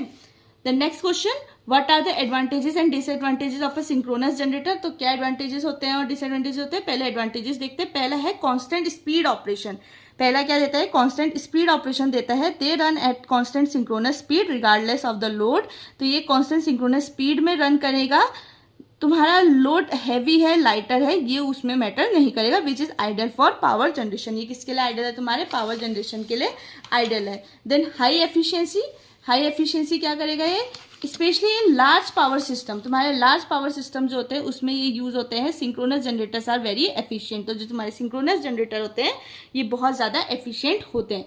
Then voltage control, the output voltage can be easily control by adjusting the field excitation, तो तुम्हारा आउटपुट वोल्टेज जो होगा ये बहुत इजीली कंट्रोल हो जाएगा, किससे, तुम्हारे फील्ड एक्साइटेशन को एडजस्ट करके। Then parallel operation, synchronous generator can be easily parallel with other generators making them suitable for grid system, तो ये ग्रिड सिस्टम के लिए कैसे सुटेबल बनता है, जो तुम्हारे सिंक्रोनस जनरेटर होंगे वो बहुत ज़्यादा इजीली हम पैरेलली कनेक्ट कर सकते हैं तुम्हारे दूसरे जनरेटर के साथ, ठीक है। पैरेलली यानी कि तुम्हारा एक जनरेटर के साथ हम दूसरा जनरेटर पैरेलली यूज कर रहे होंगे, तो उसमें भी हमारा ये क्या करेगा, तुम्हारे ग्रिड सिस्टम को सपोर्ट करता है। Power factor control, by varying excitation they can operate at leading, lagging or unity power factor helping improve system power factor, तो ये क्या करेगा, क्योंकि इसका वेरिंग एक्साइटेशन है, जो इसकी प्रॉपर्टी है वेरिंग एक्साइटेशन की, वो क्या करेगा, वो इसमें ऑपरेट करेगा तुम्हारे लीडिंग, लैगिंग, यूनिटी फैक्टर, जितने तुम्हारे 3 टाइप की पावर फैक्टर हमने पढ़े थे, जिससे कि हमारा पावर फैक्टर क्या होगा, इंप्रूव होगा, इंक्रीज होगा और अच्छा रहेगा, ठीक है, उसकी एफिशिएंसी हमेशा अच्छी रहेगी हमारे जनरेटर की। देन डिसएडवांटेज क्या होंगे, डिसएडवांटेज क्या होते हैं, कॉम्प्लेक्स स्टार्टिंग प्रोसेस, तो ये अपने आप से स्टार्ट नहीं हो सकता है, इसको ऑक्सिलरी मोटर्स लगते हैं या सिस्टम लगते हैं स्टार्ट होने के लिए। रिक्वायर्ड डीसी एक्साइटेशन सिस्टम, तो इसको क्या चाहिए होता है, एक सेपरेट एक्साइटर चाहिए होता है या स्टैटिक सिस्टम चाहिए होता है फॉर रोटर एक्साइटेशन, ठीक है, खुद से नहीं हो सकता, तो एक डीसी एक्साइटेशन सिस्टम इसको पूरा लगता है। देन सिंक्रोनाइजेशन रिक्वायर्ड, सिंक्रोनाइजेशन कैसे रिक्वायर्ड है, must be synchronize with the grid before connecting which requires careful control, अब हम कह रहे हैं ग्रिड सिस्टम को ये हेल्प करता है, ठीक है, ये ग्रिड सिस्टम को क्या करता है, हेल्प करता है तुम्हारा, लेकिन अगर ग्रिड सिस्टम अच्छे से तुम्हारा कंट्रोल नहीं हुआ तो ये तुम्हारा सिंक्रोनस जनरेटर उसके लिए डिसएडवांटेजेस भी साबित हो सकता है। Then more maintenance, the excitation system specially with brushes and slip ring increase in maintenance requirement, तो अगर ब्रशेज है, स्लिप रिंग्स है, तो इनकी जो मेंटेनेंस है वो भी रिक्वायर्ड होती है, जिसमें इसका कॉस्ट भी बढ़ जाता है और इसकी मेंटेनेंस भी ज़्यादा हमें चाहिए होती है। Then size and cost, obviously generally larger and more expensive, बहुत बड़ा होता है, लार्जर होता है कंपेरेटिव टू अदर्स, और ये ज़्यादा एक्सपेंसिव भी होता है तुम्हारे इंडक्शन मशीन से फॉर द सेम रेटिंग के लिए ये ज़्यादा तुम्हारा बड़ा है और एक्सपेंसिव है, ठीक है, किससे, इंडक्शन मशीन के according. Then comparatively to induction machines, okay. Then differentiate between a salient pole rotor and a cylindrical rotor in a synchronous machine. तो हम किसके बीच में देखेंगे, सैलिएंट पोल रोटर और सिलेंड्रिकल रोटर के बीच में। तो अपीयरेंस क्या होती है सैलिएंट पोल रोटर की, poles project outward from the rotor surface. तो पोल्स जो होंगे वो तुम्हारे प्रोजेक्ट करेंगे कहाँ को, आउटर की तरफ को, ठीक है। देन सिलेंड्रिकल में smooth cylindrical surface, no projecting poles, कोई प्रोजेक्टिंग पोल्स नहीं होता, एक स्मूथ सिलेंड्रिकल सरफेस होती है। स्पीड रेंज क्या होती है, यूज फॉर लो स्पीड, ठीक है, तुम्हारे लो स्पीड के लिए यूज होता है, लो स्पीड मशीन्स के लिए यूज होता है। सिलेंड्रिकल तुम्हारा हाई स्पीड मशीन्स के लिए यूज होता है। एप्लीकेशन क्या होगा, सैलिएंट का hydro electric power plant, cylindrical का थर्मल पावर प्लांट, स्टीम और गैस टर्बाइंस। कंस्ट्रक्शन क्या होगा, large diameter short axial length, और सिलेंड्रिकल क्या होगा तुम्हारा, small diameter long axial length. Inertia क्या होगा, लो मैकेनिकल इनर्शिया, सिलेंड्रिकल का हाई मैकेनिकल इनर्शिया। कूलिंग क्या होगा, easier to cool due to open construction, और सिलेंड्रिकल का क्या होगा, more difficult to cool, required forced cooling. फिर पोल टाइप क्या होता है हमारे सैलिएंट का, टिपिकली हैज मैनी पोल्स 4 और मोर, और सिलेंड्रिकल का यूजुअली हैज 2 और 4 पोल्स। मैग्नेटिक फ्लक्स क्या होगा, non uniform air gaps causes varying reluctance, और सिलेंड्रिकल का होगा तुम्हारा uniform air gap and flux distribution. Damper क्या होगा तुम्हारा, present to reduce oscillations, damper windings जो होती है हमारी, इससे क्या होता है हमारे सैलिएंट पे जो तुम्हारे ऑक्सीलेशंस होते हैं उनको रिड्यूस करता है। वहीं सिलेंड्रिकल में ऑफन अपसेंट और मिनिमल, ठीक है, या तो कम होगा या तो होगा ही नहीं। Then manufacturing cost, manufacturing cost क्या होती है, easier and cheaper to manufacture, तुम्हारे सैलिएंट पोल इजी होते हैं और चीपर होते हैं मैन्युफैक्चर करने के लिए। वहीं सिलेंड्रिकल जो होते हैं तुम्हारे वो होते हैं more expensive due to precision, balance and design. तो सब दोनों के अपने एडवांटेजेस अपने डिसएडवांटेजेस है, उनको हमने डिफरेंस के फॉर्म में यहाँ पे टेबुलर फॉर्म में लिख दिया है, ठीक है। आप बाद में इसको रेफर कर लीजिएगा, बहुत इजीली आपको याद हो जाएंगे। बेसिकली आपको कैसे याद करना है, फीचर्स देखने कि हम किस बेसिस पे हम याद कर रहे हैं, ठीक है। अपीयरेंस पे याद कर रहे हैं तो याद होना चाहिए सैलिएंट पोल रोटर के क्या होते हैं, हमारे पोल्स आउटवर्ड होते हैं, ठीक है, आउटवर्ड प्रोजेक्ट होते हैं हमारे रोटर सरफेस में। वहीं तुम्हारे सिलेंड्रिकल में कोई प्रोजेक्टिंग पोल्स होते ही नहीं है।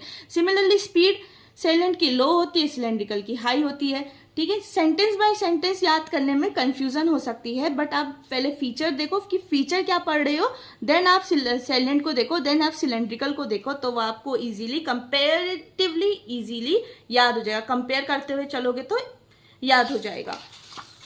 Then explain the concept of power factor correction using synchronous condensers. तो हम सिंक्रोनस कंडेंसर्स क्यों यूज करते हैं, उस कॉन्सेप्ट को हमें दिखाना है पावर फैक्टर करेक्शन में, ठीक है। अ synchronous condenser is a synchronous motor running without a mechanical load. तो तुम्हारे बिना किसी मैकेनिकल लोड के तुम्हारा वो सिंक्रोनस कंडेंसर रन कर रहा होता है, that is over excited to operate at a leading power factor. ये लीडिंग पावर फैक्टर पे ऑपरेट करता है। It is use to improve correct the power factor of the power system. तो ये तुम्हारा काम किस लिए आता है, इम्प्रूव करता है तुम्हारे पावर फैक्टर को तुम्हारे पावर सिस्टम्स के, ठीक है। हाउ इट वर्क्स, कैसे वर्क करता है ये, when over excited a synchronous motor draws leading reactive power VARs from the system. तो जब ज्यादा ओवर एक्साइटेड होता है तो तुम्हारा जो सिंक्रोनस मोटर होता है वो तुम्हारी लीडिंग रिएक्टिव पावर को ड्रॉ करता है सिस्टम से।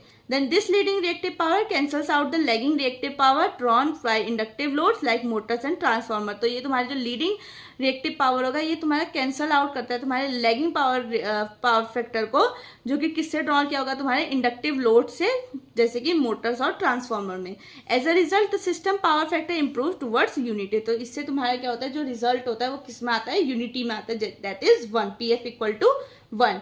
Advantages of using synchronous condensers, क्या एडवांटेजेस होते हैं, adjustable power factor, by varying excitation the condensers can supply और absorb reactive power as needed. तो बाय वेरिंग, जो भी तुम्हारे एक्साइटेशन जो वेरी कर रही है उससे तुम्हारा कंडेंसर क्या करता है, सप्लाई कर सकता है, एब्सॉर्ब कर सकता है तुम्हारी रिएक्टिव पावर को जैसे तुम्हें चाहिए as needed. Then improve voltage regulation, तुम्हारे वोल्टेज रेगुलेशन को भी ये इंप्रूव करता है। Help stabilize voltage in long transmission lines. तो ये तुम्हारे वोल्टेज को स्टेबलाइज करने में काम आता है लॉन्ग ट्रांसमिशन लाइंस में, ठीक है। देन डिसएडवांटेजेस क्या होते हैं इसके, high initial cost, more expensive than static capacitor, ज्यादा एक्सपेंसिव होते हैं तुम्हारे स्टैटिक कैपेसिटर से। मेंटेनेंस चाहिए होती है, has moving parts requiring regular upkeep, ठीक है। मूविंग पार्ट्स होते हैं तो एक रेगुलर अपकीप यानी कि एक रेगुलर मेंटेनेंस इसको जरूरत होती है। एग्जाम्पल क्या है, in a factory with many induction motors, एक फैक्ट्री जिसमें बहुत सारे इंडक्शन मोटर्स की हमें जरूरत पड़ती है, which operates at lagging power factor, जो कि किस पे ऑपरेट होते हैं, तुम्हारे लैगिंग पावर फैक्टर पे ऑपरेट होते हैं। A synchronous condenser is install to compensate, तो एक सिंक्रोनस कंडेंसर यूज किया जाता है, ठीक है, इंस्टॉल किया जाता है तुम्हारे मशीन में, ताकि वो कंपेंसेट कर सके और ओवरऑल पावर फैक्टर को तुम्हारे 1 के क्लोज ला सके, यानी कि यूनिटी के क्लोज ला सके। Reducing energy losses and avoid utility penalties, जो भी हमारी यूटिलिटी पेनल्टीज होती हैं या फिर एनर्जी लॉसेज होता है, उन दोनों को ये अवॉइड या फिर रिड्यूस करने में काम आता है। Then derive the EMF equation of DC generator, तो हमें ढूंढनी है क्या डिराइव करनी है हमें, EMF equation of DC generator, ठीक है। इसमें हम कंसिडर करने वाले हैं कि हाउ इलेक्ट्रोमोटिव फोर्स यानी कि EMF is induced in the armature conductor when it rotates in a magnetic field, तो हम इसको अजम्पशन यानी कि कंसिडर करने वाले हैं, ठीक है।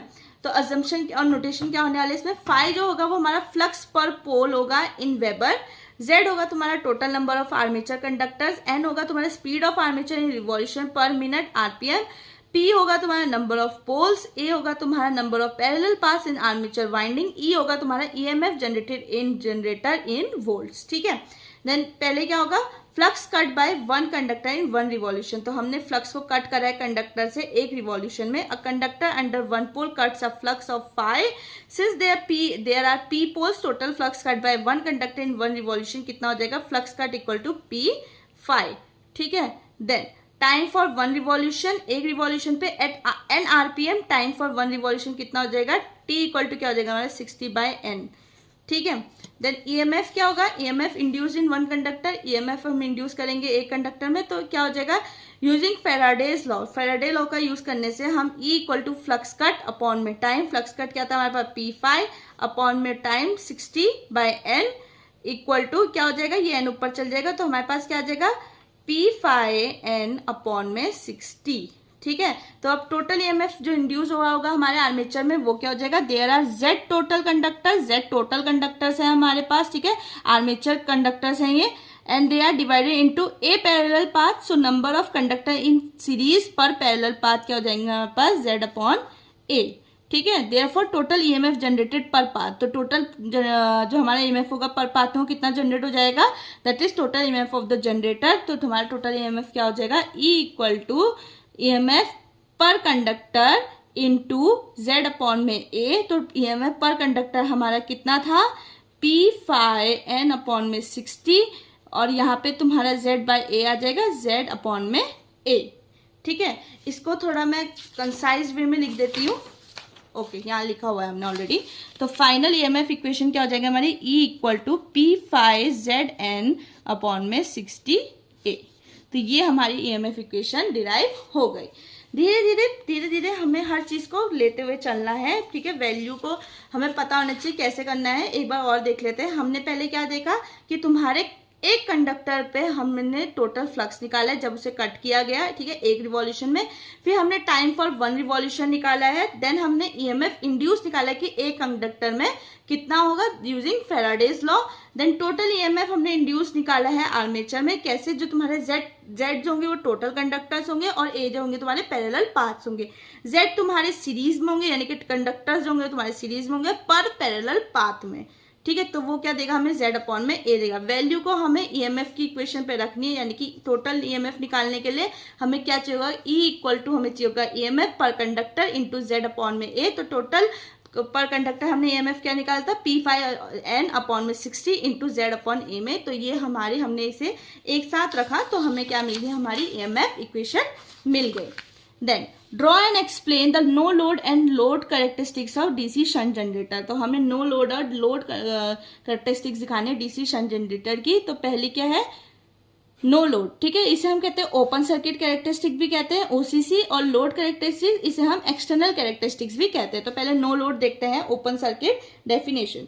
It shows the relationship between generated EMF and field current when the generator is running at constant speed without any load connected। तो जब हमारा कोई लोड कनेक्टेड नहीं होगा तो हमारा जनरेटर किस पे रन कर रहा है, कांस्टेंट स्पीड में जनरेट कर रहा होगा। और ये किसके बीच में रिलेशन दिखाता है, हमारे जनरेटेड ईएमएफ और फील्ड करंट के बीच में, ठीक है। देखो जैसे ये E है, E क्या था हमारा generated EMF, this is are I F that is field current, ठीक है। अब ये फील्ड करंट क्या होता है, अब देखो तुम्हारे एक कांस्टेंट स्पीड में ये रन कर रहा होगा तुम्हारा जनरेटर, ठीक है, विदाउट एनी लोड, क्योंकि अभी कोई लोड कनेक्टेड नहीं है, तो तुम्हारे एक रेजिडुअल ईएमएफ पे ये क्या कर रहा होगा, तुम्हारा रन कर रहा होगा जनरेटर, ठीक है। Then initially even when the field current I F equal to 0 a small EMF is generated due to residual magnetism in the pole. तो अगर तुम्हारा IF जो है वो 0 भी है तो तुम्हारा एक स्मॉल EMF होगा, वो जनरेट होगा किसकी वजह से, रेजिडुअल मैग्नेटिज्म की वजह से पोल्स में, ठीक है। इफ IF इंक्रीजेज, अगर IF इंक्रीज होता है तो generating EMF E is increases with non linearly due to magnetic saturation. तो मैग्नेटिक सैचुरेशन की वजह से तुम्हारा जो ई होगा, यानी कि तुम्हारा जनरेटेड ईएमएफ होगा, वो इंक्रीज करेगा नॉन लिनियरली, ठीक है। After a certain point increasing if, तो तुम्हारा आईएफ होगा वो इंक्रीज नहीं करेगा, ठीक है, वो एक सैचुरेशन पॉइंट पर पहुंच जाएगा। डजेंट इंक्रीज ई, तो तुम्हारा जो इंक्रीजिंग आईएफ है डजेंट इंक्रीज, तुम्हारी ई को इंक्रीज ज़्यादा नहीं करेगा। द कर्व सैचुरेट, जो तुम्हारा कर्व है वो क्या हो जाएगा, सैचुरेट, यानी कि सैचुरेशन पॉइंट पे पहुंच जाएगा, ठीक है। Then load external characteristics definition, it shows the relationship between terminal voltage. तो ये तुम्हारे किसके बीच में रिलेशनशिप दिखाता है, एक टर्मिनल वोल्टेज के बीच में और तुम्हारे लोड करंट के बीच में, यानी कि V और IL के बीच में, ठीक है। When the generator is supplying current to a load at constant speed, जब तुम्हारा जनरेटर क्या करेगा, करंट को सप्लाई कर रहा होगा लोड को एक कांस्टेंट स्पीड में, ठीक है। तो ये क्या हो गया तुम्हारा, ये तुम्हारा ग्राफ है, ठीक है। तो ये एक्सटर्नल कैरेक्टरिस्टिक को दिखा रहा है V और IL के बीच में। IL क्या है तुम्हारा, लोड करंट है, ठीक है। Then explanation, when load is connected current flows and the terminal voltage drop. तो जब तुम्हारा करंट फ्लो करेगा तो टर्मिनल वोल्टेज क्या करेगा, ड्रॉप करेगा, किसकी वजह से, आर्मेचर रिएक्शन की वजह से, जिससे कि तुम्हारा मेन फील्ड क्या होगा, वीक पड़ जाएगा। Voltage drop in armature resistance, ठीक है, आर्मेचर रेजिस्टेंस में तुम्हारा क्या होगा, वोल्टेज ड्रॉप होगा, दैट विल बी IaRa, क्या होगा तुम्हारा IaRa, ठीक है। देन यहाँ लिख दो IaRa, थोड़ा कंफ्यूजन हो गया होगा ना यहाँ। हैंस एज लोड IL, जो तुम्हारा लोड है IL increases, terminal voltage V decreases. तो जैसे तुम्हारा IL बढ़ेगा तो तुम्हारा वोल्टेज क्या होगा, वो ड्रॉप होगा, okay. Then moving ahead, the curve drop slightly, एक जो तुम्हारा कर्व होगा वो ड्रॉप करेगा slightly gradually depending on the strength of armature reaction and internal resistance. तो वो ड्रॉप क्यों करेगा, और ड्रॉप क्यों करेगा, क्योंकि उसका जो स्ट्रेंथ होगा आर्मेचर का रिएक्शन का और जो इंटरनल रेजिस्टेंस होगा उस पर वो डिपेंड कर रहा है, लेकिन वो ड्रॉप इंस्टेंटेनियसली नहीं करेगा, वो ग्रेजुअली ड्रॉप करने वाला है, ठीक है। Then derive an expression for the torque developed in a DC machine. तो हमें एक्सप्रेशन निकालना है टॉर्क के लिए जो कि डेवलप हो रहा है हमारे डीसी मशीन में। The torque developed in DC machine motor और generator is due to the interaction of magnetic field, किसकी वजह से, तुम्हारे मैग्नेटिक फील्ड के इंटरेक्शन की वजह से विद करंट कैरिंग कंडक्टर में, ठीक है। आर्मेचर में जो तुम्हारे करंट कैरिंग कंडक्टर है उसके साथ तुम्हारा इंटरेक्शन होगा किसका, मैग्नेटिक फील्ड का, उससे हमारा टॉर्क क्या होता है, डेवलप होता है। नोटेशंस देख लेते हैं, T torque in Newton meter NM, ठीक है। E तुम्हारा EMF होगा, जो जनरेटेड EMF होगा वोल्ट में, IA तुम्हारा आर्मेचर करंट होगा, N तुम्हारा स्पीड ऑफ आर्मेचर होगा, ओमेगा तुम्हारा एंगुलर स्पीड होगा, P तुम्हारा नंबर ऑफ पोल्स होगा, Z तुम्हारा total number of armature conductor होगा, A तुम्हारा नंबर ऑफ पैरेलल पाथ होगा, phi तुम्हारा फ्लक्स पर पोल होगा वेबर में, ठीक है। Mechanical power develop, mechanical power क्या डेवलप हो रही है हमारी, the electrical power converted into mechanical power, ठीक है, किसमें, मोटर में। चीज़ याद रखना, ये तुम्हारे जो ब्रैकेट्स में लिखे हुए हैं ये तुम्हारे हाईलाइटेड पॉइंट्स है। तो मोटर में तुम्हारी इलेक्ट्रिकल पावर किसमें, मैकेनिकल पावर में कन्वर्ट हो रही है, तो इसके लिए हमें क्या मिल जाएगा, P मैक, ठीक है। P मैक क्या हो जाएगी, तुम्हारी मैकेनिकल पावर इक्वल टू क्या हो जाएगी, E इंटू IA, ठीक है, तुम्हारा EMF generated into armature current, ठीक है। उसके बाद मैकेनिकल पावर को हम और कैसे लिख सकते हैं, P mechanical is equal to TW, तो जहाँ पे T तुम्हारा टॉर्क है और ओमेगा तुम्हारा क्या है, एंगुलर स्पीड है, रेडियन या सेकेंड, रेडियन पर सेकेंड में, ठीक है। Where omega is equal to 2πn, जहाँ पे ओमेगा की वैल्यू क्या है तुम्हारी 2πn/60, क्या है 2πn/60, ओके। देन हम क्या करेंगे, दोनों ही एक्सप्रेशन को इक्वेट कर देंगे, तो IA इक्वल टू क्या देंगे, क्योंकि दोनों ही क्या थी, पावर मैकेनिकल पावर के इक्वल थी, तो हमने इन दोनों को इक्वेट कर दिया। तो E.IA इक्वल टू T.ओमेगा की वैल्यू हमने यहाँ रख दी है 2πn/60। तो हम इनको रीअरेंज कर लेते हैं। हमें क्या चाहिए, टॉर्क चाहिए, तो हमने T के इक्वल में रख दिया। तो हमें क्या मिल जाएगा, EIA 6/60/2πn। ठीक है, देन सब्स्टिट्यूट कर देंगे ईएमएफ एक्सप्रेशन को। हमारे पास ईएमएफ एक्सप्रेशन क्या था, अभी देखा था हमने, E इक्वल टू P5Zn/60A। तो इसको हम सब्स्टिट्यूट कर देंगे हमारे टॉर्क के एक्सप्रेशन में। तो हमारे E कहाँ है, यहाँ है, तो हम इसको E की वैल्यू पे सब्स्टिट्यूट कर देते हैं। तो E की वैल्यू पे सब्स्टिट्यूट करने के बाद हमें सिंप्लीफाई करने पे क्या मिलता है, टॉर्क इक्वल टू P5ZIA/2πA। ठीक है, और ये इसकी जो SI यूनिट होगी वो किस में होगी, न्यूटन मीटर में होगी। ठीक है, then a 6-pole 2-circuit wave connected armature has 250 conductors and runs at 1200 rpm. The electromotive force generated on open circuit is 600 volt. Determine the useful flux per pole. तो हमें क्या निकालना है, हमें निकालना है फ्लक्स निकालना है हमें। ठीक है, फाई की वैल्यू निकालनी है हमें। तो हमें नंबर ऑफ पोल्स 6 दिए हैं, नंबर ऑफ कंडक्टर हमें 250 दिए हैं, आरपीएम स्पीड की वैल्यू हमें 1200 दी है। ठीक है, जो पैरेलल पाथ्स ए की वैल्यू थी हमें 2 दी है, और हमें जनरेटेड ईएमएफ क्या है, 600 वोल्ट दिया हुआ है। तो हमें निकालना क्या है, फाई निकालना है। ठीक है, तो इजीली क्या करेंगे हम, E इक्वल टू पढ़ा था हमने P5Zn/60A पढ़ा था हमने, इसमें फाई दिख रहा है और गिवन वैल्यूज भी दिख रही होंगी हमें। जस्ट आपको इक्वेशन एक्सप्रेशंस याद होने चाहिए। 2-3 ही एक्सप्रेशन है हर यूनिट में हमारी, जिन पे हमारे सारे न्यूमेरिकल डिपेंड कर रहे हैं। ठीक है, तो रीअरेंज करेंगे, फाइव को इक्वल में रखेंगे सब चीज़ों को। तो फाइव इक्वल टू क्या हो जाएगा, E/60/A/PZN। ठीक है, तो क्या होगा, सब्स्टिट्यूट कर दो सारी वैल्यूज को। फाइव को E की वैल्यू हमें कितनी दी है, E की वैल्यू में 600 दी है, देन 60, देन इंटू 2 क्या हमारा A की वैल्यू है, और A क्या है हमारा नंबर ऑफ पैरेलल पाथ्स है। ठीक है, अपॉन में 6 इंटू 250 इंटू 1200, ये हमारे P की वैल्यू, Z की वैल्यू, और ये हमारे N की वैल्यू। तो फाइव की वैल्यू हमें क्या मिल जाएगी on solving, five equal to 0.04 weber. Okay, तो ये हमारा आंसर हो गया। Then this is useful flux per pole required to generate 600 volt in a 6-pole wave wound DC generator running at 1200 rpm। ये थोड़ा सा हमने इसके ऊपर एक इंफॉर्मेटिव लाइन लिख दी।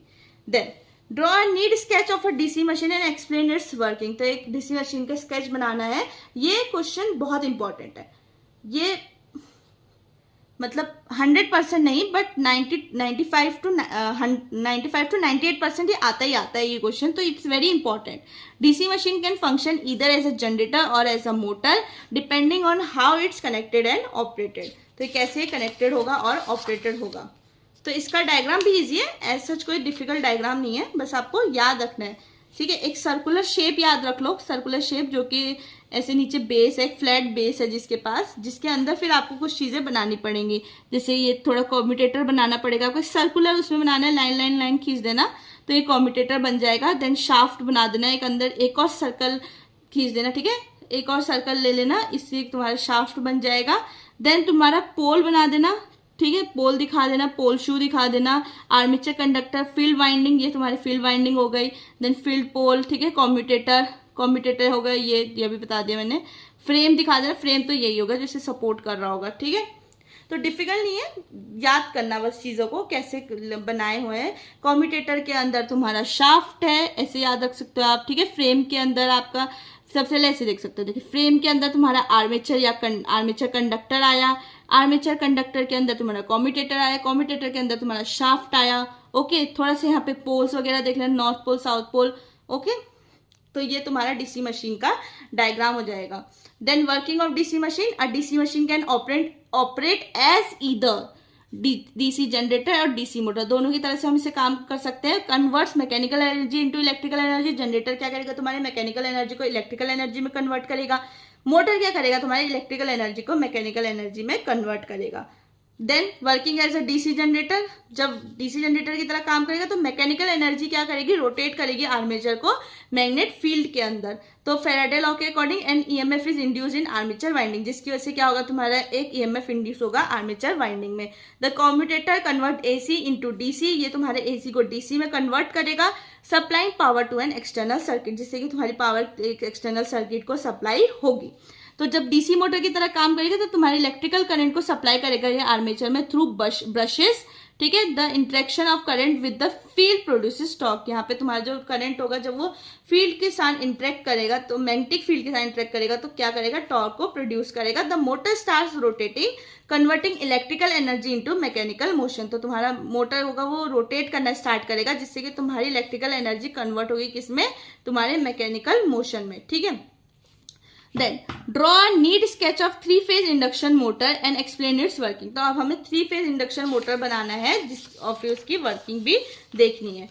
तो ये भी बहुत इजी है, वही करना है। एक सर्कुलर डायग्राम याद रखना है जिसके पास एक फ्लैट बेस होगा, जिसके अंदर आपको पहले स्टेटर होगा, स्टेटर के अंदर आपके पास रोटर्स होंगे, रोटर्स के अंदर सबसे इनर उसमें आपके पास शाफ्ट होगा। ये आपको 3-phase सप्लाई दिखा देना है, 3 लाइन्स विद सर्कल, ये आपका 3-phase सप्लाई को इंडिकेट करेगा, ठीक है। डायग्राम को भी आप अगर वर्डिंग्स में याद रखेंगे तो वो इजीली याद रहता है। Then working principle of 3-phase induction motor based on electromagnetic induction, 3-phase AC supply to stator.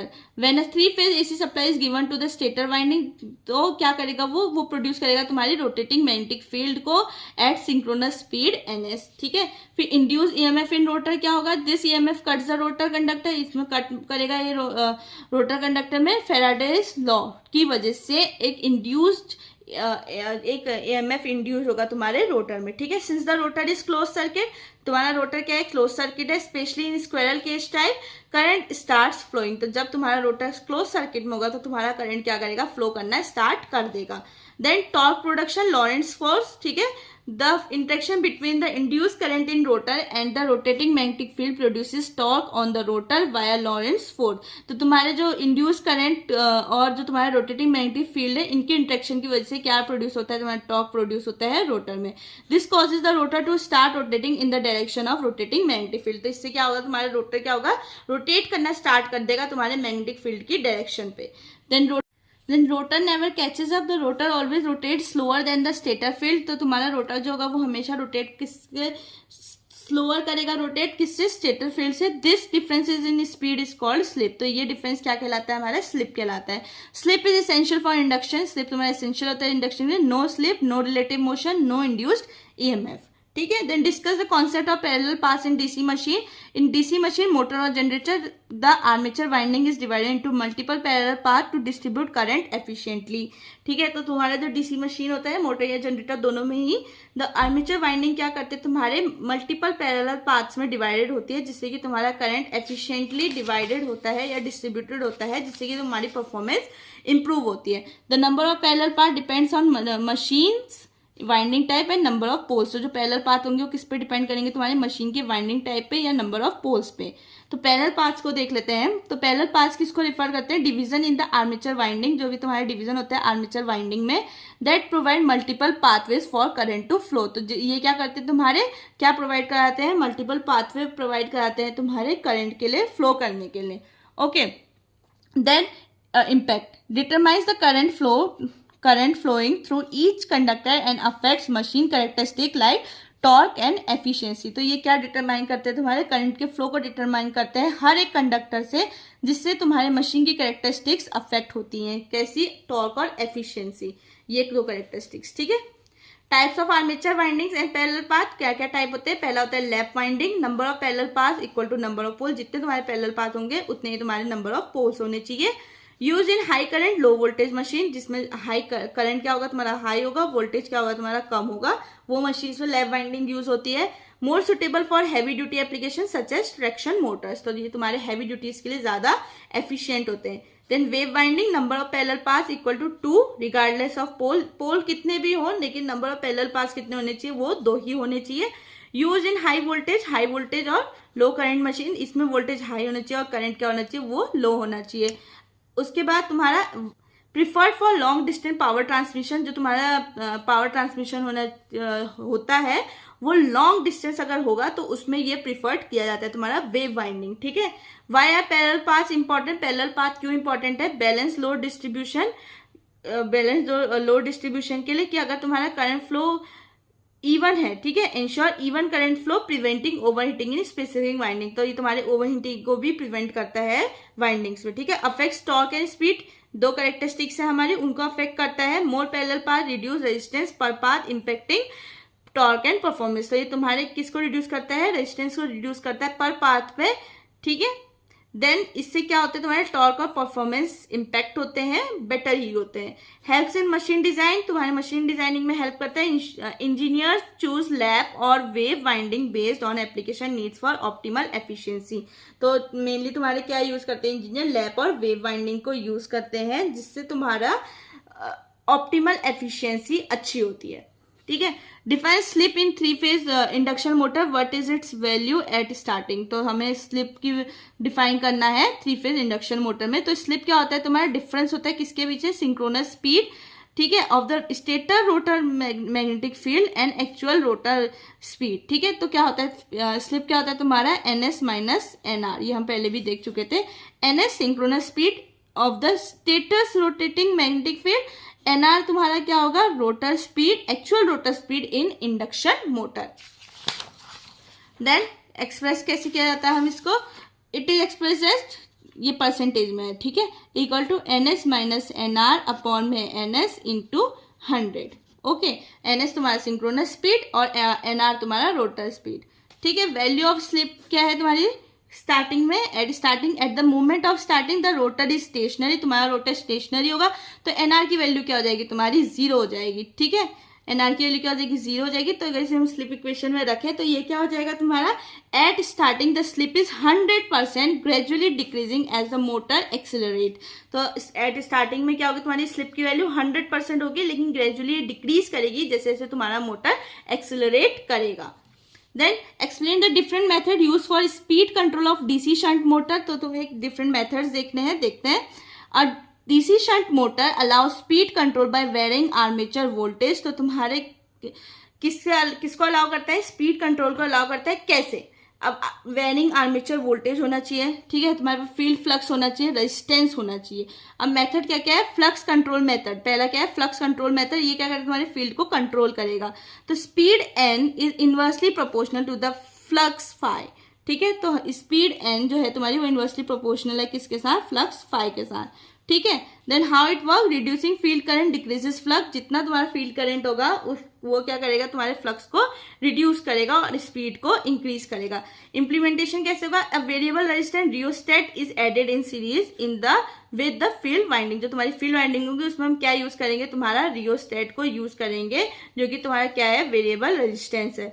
Then advantages क्या होंगे? स्मूथ कंट्रोल होगा, इकोनॉमिकल होगा, और जो तुम्हारा पावर लॉस होगा वो भी कम होगा, यानी कि लो होगा। देन डिसएडवांटेजेस क्या है तुम्हारे? Limited speed range, weak motor operation at very high speed, तो इसमें तुम्हारे एक स्पीड रेंज होगा वो लिमिटेड होगा और जो तुम्हारे मोटर ऑपरेशन होंगे वो वीक होंगे ज़्यादा स्पीड में।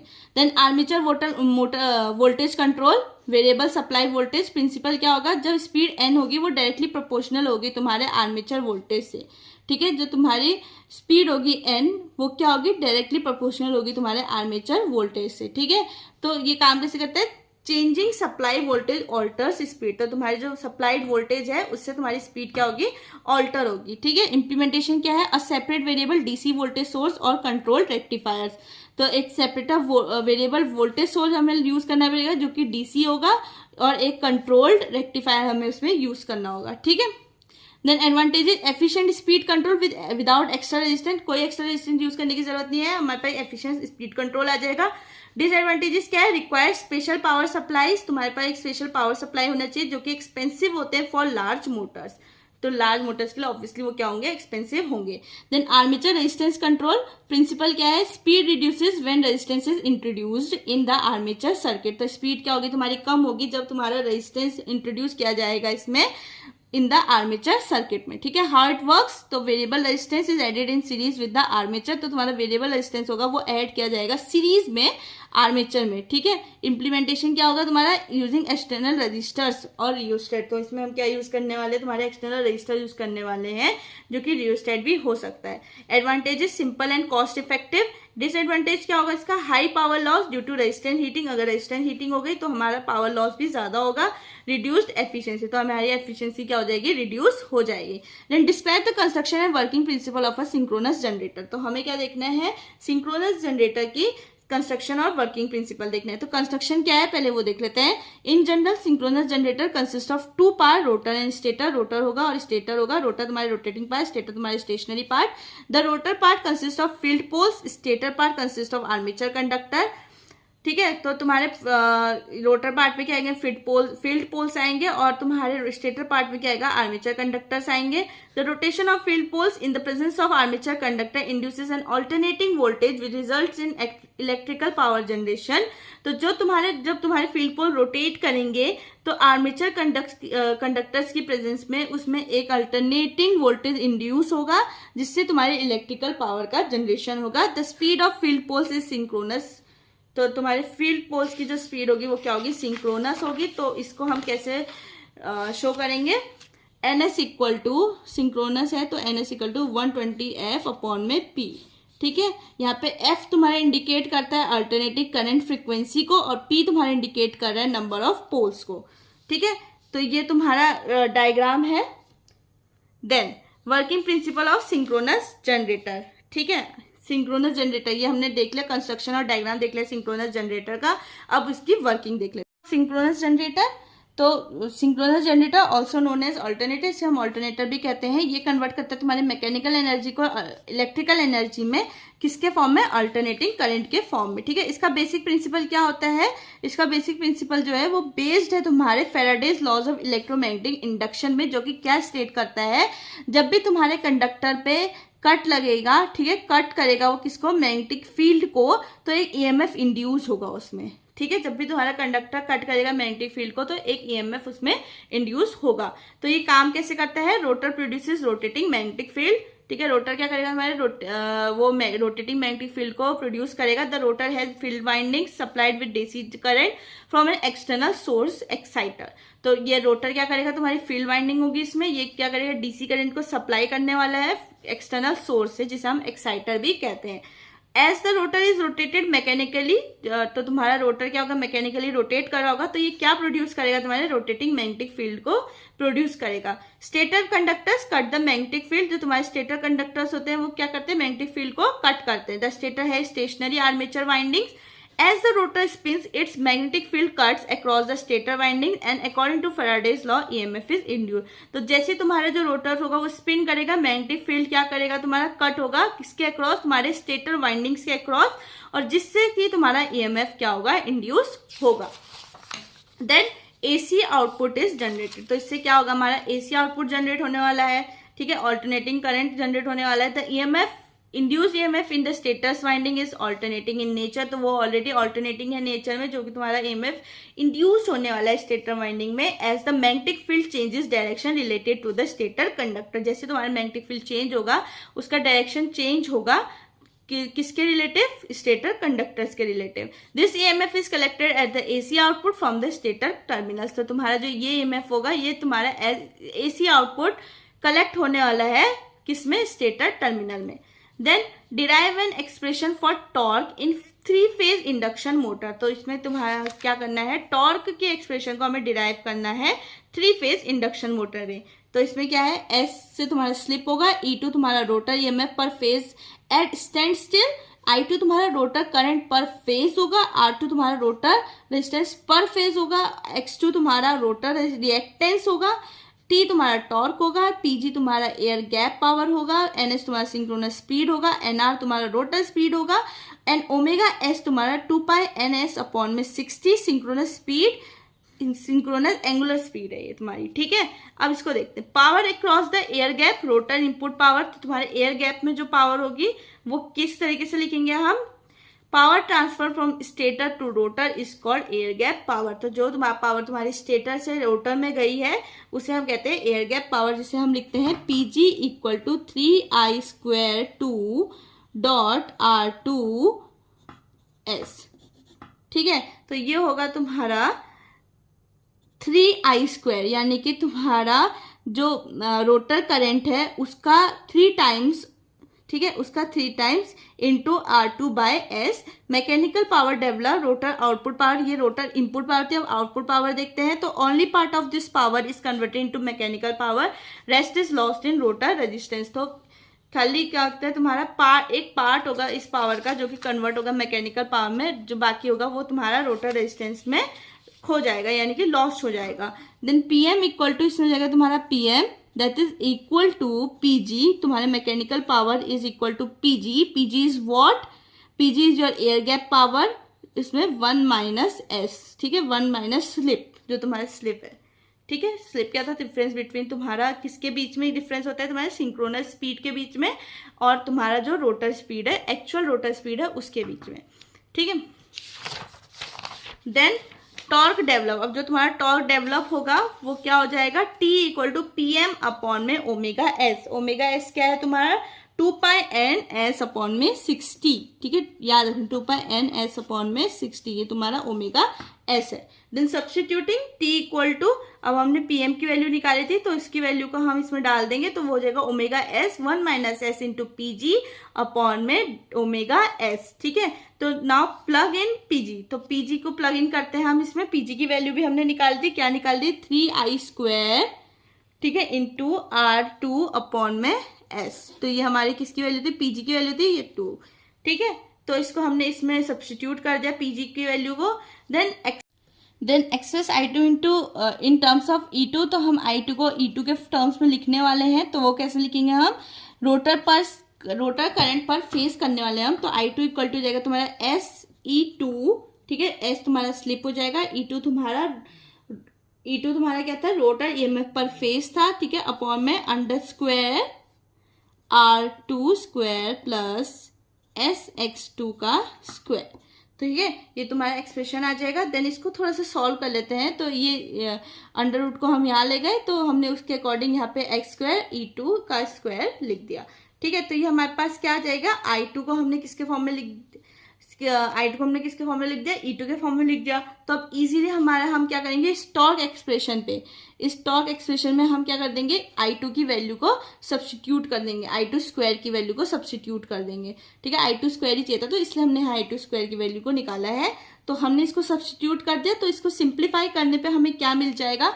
हमें क्या एक्सप्रेशन मिलेगा? T इक्वल टू 3E2 का स्क्वायर R2 अपॉन में omega S R2² plus SX2 का स्क्वायर, ठीक है, मल्टीप्लाई बाय S1 - S। तो ये टॉर्क का एक्सप्रेशन आ गया हमारे पास। ओके, आपको बस याद रखना है कहाँ पे क्या प्लग इन करना है, कैसे प्लग इन करना है, एंड देन सिंप्लीफाई करना आपको थोड़ा बहुत आना चाहिए, जिससे कि आपके एक्सप्रेशन इजी बनते जाएंगे खुद ब खुद।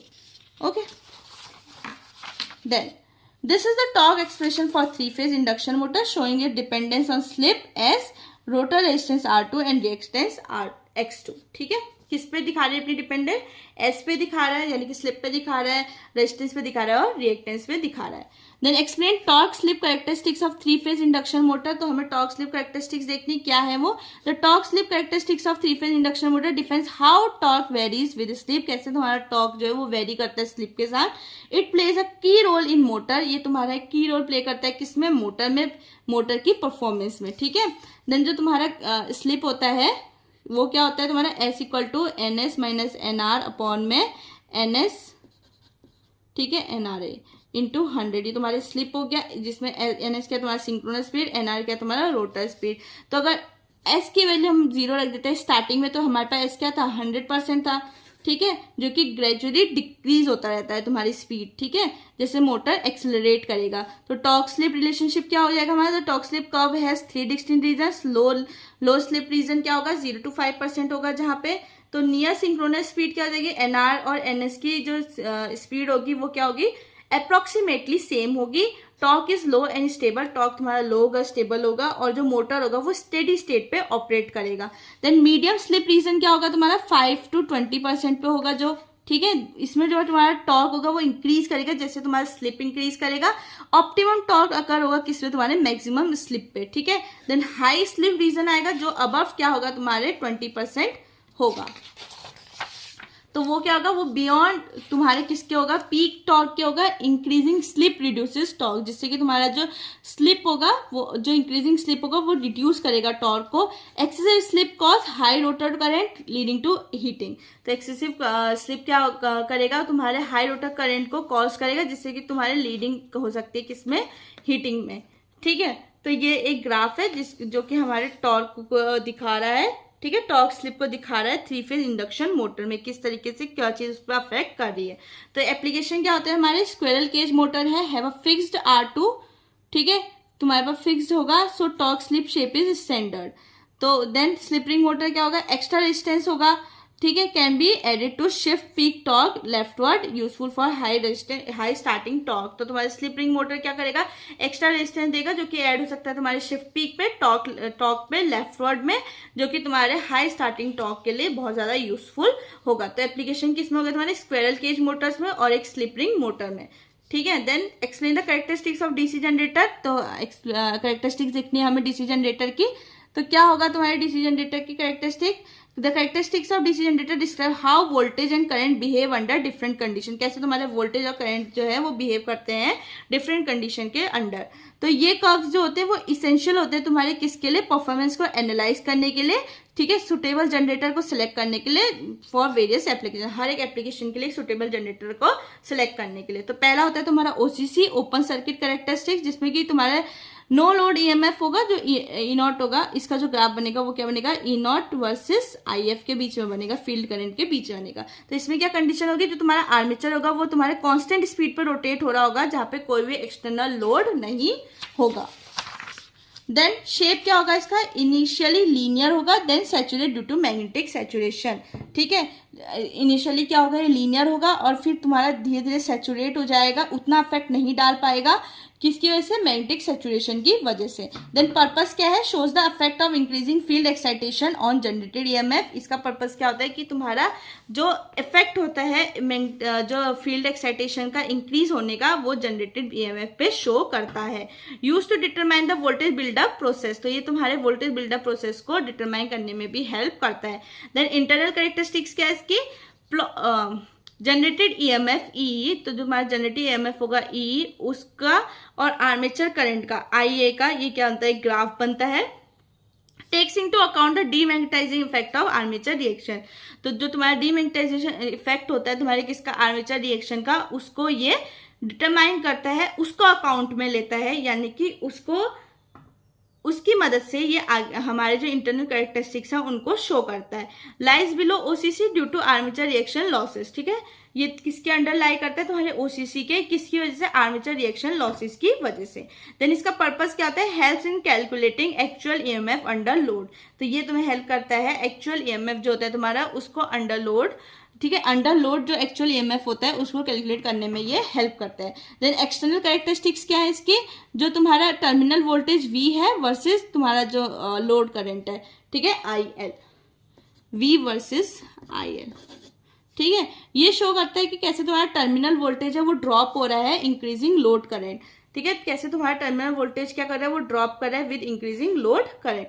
तो इसका ड्रॉप किस वजह से होता है, आर्मेचर रिएक्शंस की वजह से होता है। Voltage drop across armature resistance की वजह से होता है, जो तुम्हारा आर्मेचर रेजिस्टेंस के अक्रॉस जो तुम्हारा वोल्टेज ड्रॉप होता है उसकी वजह से। देन पर्पस क्या है, important for practical performance and voltage regulation. ये तुम्हारा इंपॉर्टेंट है किसके लिए, प्रैक्टिकल परफॉर्मेंस और वोल्टेज रेगुलेशन के लिए। Then how does a synchronous motor start, synchronous motor start कैसे होता है, एक्सप्लेन द स्टार्टिंग मेथड। तो सिंक्रोनस मोटर जो होता है वो खुद से स्टार्ट नहीं होता है, क्यों, क्योंकि वो किसमें होता है, स्टैंड स्टिल में होता है। जो रोटर होता है वो कोई एक्सपीरियंस नहीं करता है रोटेटिंग मैग्नेटिक फील्ड इफेक्ट को, ठीक है, इस वजह से वो किस पे होता है, स्टैंड स्टिल पे होता है। Since torque is develop only when, तो टॉर्क कब डेवलप होगा, जब तुम्हारा रोटर कहाँ पे रीच करेगा, सिंक्रोनस स्पीड पे रीच करेगा। और एक्सटर्नल मेथड्स इसमें हमें जरूरी होते हैं मोटर को स्पीड में लाने के लिए, ठीक है, to bring motor up to speed. Methods क्या है स्टार्टिंग के लिए, यूजेस एन ऑक्सिलरी मोटर। तो हम पहले क्या करते हैं, ऑक्सिलरी मोटर को यूज करते हैं। A small auxiliary motor is coupled to the synchronous motor shaft. तो एक तुम्हारा छोटा सा ऑक्सिलरी मोटर होता है जो कि कपल्ड किया जाता है, कनेक्ट किया जाता है तुम्हारे सिंक्रोनस मोटर शाफ्ट के साथ, ठीक है। It brings the rotor close to synchronous speed before excitation is applied. तो ये तुम्हारे सिंक्रोनस स्पीड में तुम्हारे रोटर को क्लोज लाता है जब तुम्हारा एक्साइटेशन अप्लाई किया जाता है। वन सिंक्रोनाइज, एक बार सिंक्रोनाइज हो गया तो जो ऑक्सिलरी मोटर होता है उसको हम डिस्कनेक्ट कर देते हैं, ठीक है। यूज किस लिए होता है? लार्ज सिंक्रोनस मशीन के लिए ये यूज होता है, जो बड़ी तुम्हारी सिंक्रोनस मशीन्स होती है उनके लिए यूज होता है। देन है using a damper winding self starting feature. एक डैम्पर वाइंडिंग हम इसमें यूज कर सकते हैं। डैम्पर वाइंडिंग्स क्या होते हैं? तुम्हारे स्क्विरल केज मोटर्स रोटर्स की तरह होते हैं जो कि तुम्हारे रोटर पोल्स के अंदर प्लेस किए जाते हैं। तो स्टार्टिंग में क्या होता है, जो मोटर होता है वो ऑपरेट किस में होता है? एज एन इंडक्शन मोटर वो ऑपरेट किया जाता है, जिससे कि वो क्या एक्सेलरेट करेगा तुम्हारा सिंक्रोनस स्पीड तक, नियर सिंक्रोनस स्पीड तक तुम्हारे सिंक्रोनस मोटर को ले जाएगा, ठीक है, स्टार्ट करेगा। One set speed excitation is applied. एक बार स्पीड में आ गया तो एक्साइटेशन अप्लाई हो जाता है, तो motor locks into synchronous operation. तो जो मोटर होगा वो कहाँ पे लॉक हो जाएगा? तुम्हारे सिंक्रोनस ऑपरेशंस में लॉक हो जाएगा। ये भी तुम्हारे लार्ज इंडस्ट्रियल सिंक्रोनस मोटर्स में यूज किया जाता है। देन फ्रीक्वेंसी चेंजर या फिर मेथड, ठीक है। फ्रीक्वेंसी चेंजर मेथड क्या है हमारा? The frequency of the applied voltage is gradually increase from low value to the standard supply frequency. तो जो तुम्हारी फ्रीक्वेंसी होती है अप्लाइड वोल्टेज की, वो धीरे धीरे इंक्रीज की जाती है लो वैल्यू से, ताकि वो कहाँ तक पहुंचे? स्टैंडर्ड सप्लाई फ्रीक्वेंसी तक पहुंचे, ठीक है। The rotor gradually accelerate. तो धीरे धीरे तुम्हारा रोटर क्या होता है? वो ग्रेजुअली एक्सेलरेट करता है synchronising with the supply frequency, जिससे कि तुम्हारा किसके साथ सिंक्रोनाइज होगा? सप्लाई फ्रीक्वेंसी के साथ। तो ये कहाँ यूज करते हैं? तुम्हारे स्पेशल सिंक्रोनस मोटर, जहां पे तुम्हें प्रिसाइज कंट्रोल की जरूरत होती है। Then using reduced voltage starting. अब तुम्हारा जो मोटर होता है अगर वो स्टार्ट हो रहा है, ठीक है, is started with reduce voltage, वो रिड्यूस वोल्टेज के साथ स्टार्ट हो रहा है, तो उसको हाई स्टार्टिंग करंट को लिमिट करने के लिए हम क्या बोलते हैं? तुम्हारे रिड्यूस वोल्टेज स्टार्टिंग को यूज करते हैं। This is achieve using N auto transformer. तुम्हारे एक ऑटो ट्रांसफॉर्मर यूज कर सकते हैं या रिएक्टर यूज कर सकते हैं सीरीज में। किसके साथ? स्टेटर के साथ। सीरीज में किसके साथ? स्टेटर के साथ, ठीक है। तो ये भी तुम्हारा कहाँ यूज होता है? लार्ज सिंक्रोनस मोटर्स में यूज होता है, in power stations. Then pony motor method क्या होता है? अ सेपरेट मोटर, ठीक है। सेपरेट मोटर को हम क्या कहते हैं? पोनी मोटर कहते हैं, जो कि यूज होता है तुम्हारा क्या ड्राइव करने के लिए? सिंक्रोनस मोटर को ड्राइव करने के लिए। कहाँ तक? नियर सिंक्रोनस स्पीड तक, ठीक है। Then once the speed is reached, एक बार तुम्हारी स्पीड रीच हो गई, then DC excitation is applied, फिर तुम्हारा एक्साइटेशन अप्लाई हो जाएगा। उसके बाद जो पोनी मोटर्स है उसको हम डिसंगेज कर देते हैं, डिस्कनेक्ट कर देते हैं, डिसंगेज कर देते हैं हमारे मोटर के साथ, मोटर से। Use for high power application like large alternators. तो इसको हम हाई पावर एप्लीकेशंस में यूज करते हैं, जैसे तुम्हारे लार्ज ऑल्टरनेटर्स होते हैं, ठीक है। Describe the difference between the separately excited and self-excited shunt generator. Explain the process of voltage build-up in self-excited in shunt generator. ठीक है। A shunt generator can be classified based on how its field winding is received excitation. तो DC generator, DC shunt generator को हम कैसे classify कर सकते हैं? कैसे उसकी फील्ड वाइंडिंग जो है वो की गई है, जैसे वो एक्साइटेशन को रिसीव कर रहा है, ठीक है। तो पहला है तुम्हारा सेपरेटली एक्साइटेड शंट जनरेटर, फिर है तुम्हारा सेल्फ एक्साइटेड शंट जनरेटर। तो इसमें जो एक्साइटेशन सोर्स होता है हमारे सेपरेटली में, वो एक्सटर्नल डीसी सप्लाई होता है, ठीक है। और इसमें सेल्फ एक्साइटेड में ये इसका खुद का आर्मेचर वोल्टेज को यूज करता है। देन फील्ड कनेक्शन क्या होता है? सेपरेटली एक्साइटेड में फील्ड वाइंडिंग कनेक्ट जो होती है वो तुम्हारे एक्सटर्नल पावर के साथ होती है, और सेल्फ एक्साइटेड में फील्ड वाइंडिंग जो होती है वो तुम्हारे डायरेक्टली आर्मेचर से कनेक्टेड होती है। वोल्टेज रेगुलेशन क्या होता है? सेपरेटली एक्साइटेड का better control over output voltage, का बेटर कंट्रोल होता है तुम्हारे आउटपुट वोल्टेज पे। सेल्फ एक्साइटेड में जो तुम्हारा वोल्टेज होगा वो तुम्हारे रेजिडुअल मैग्नेटिज्म पे डिपेंड करेगा और लोड कंडीशंस पे भी डिपेंड करेगा। डिपेंडेंसी क्या होगी on residual magnetism? No reliance on residual magnetism. Separately excited का कोई भी डिपेंडेंसी नहीं होगी तुम्हारे रेजिडुअल मैग्नेटिज्म पे। वहीं पे तुम्हारे सेल्फ एक्साइटेड में रिक्वायर्ड होगा क्या? एक residual magnetism for initial voltage buildup. जो इनिशियल वोल्टेज बिल्डअप मिलेगा वो हमें किससे मिलेगा? रेजिडुअल मैग्नेटिज्म से ही मिलेगा। तो कॉमन एप्लीकेशन क्या है हमारे सेपरेटली एक्साइटेड के? Laboratory precision devices. और सेल्फ एक्साइटेड के क्या है? पावर जनरेशन और इंडस्ट्रियल एप्लीकेशंस, ठीक है। फिर आता है हमारा voltage buildup process in self excited shunt generator. तो हमारा वोल्टेज बिल्डअप प्रोसेस क्या होता है?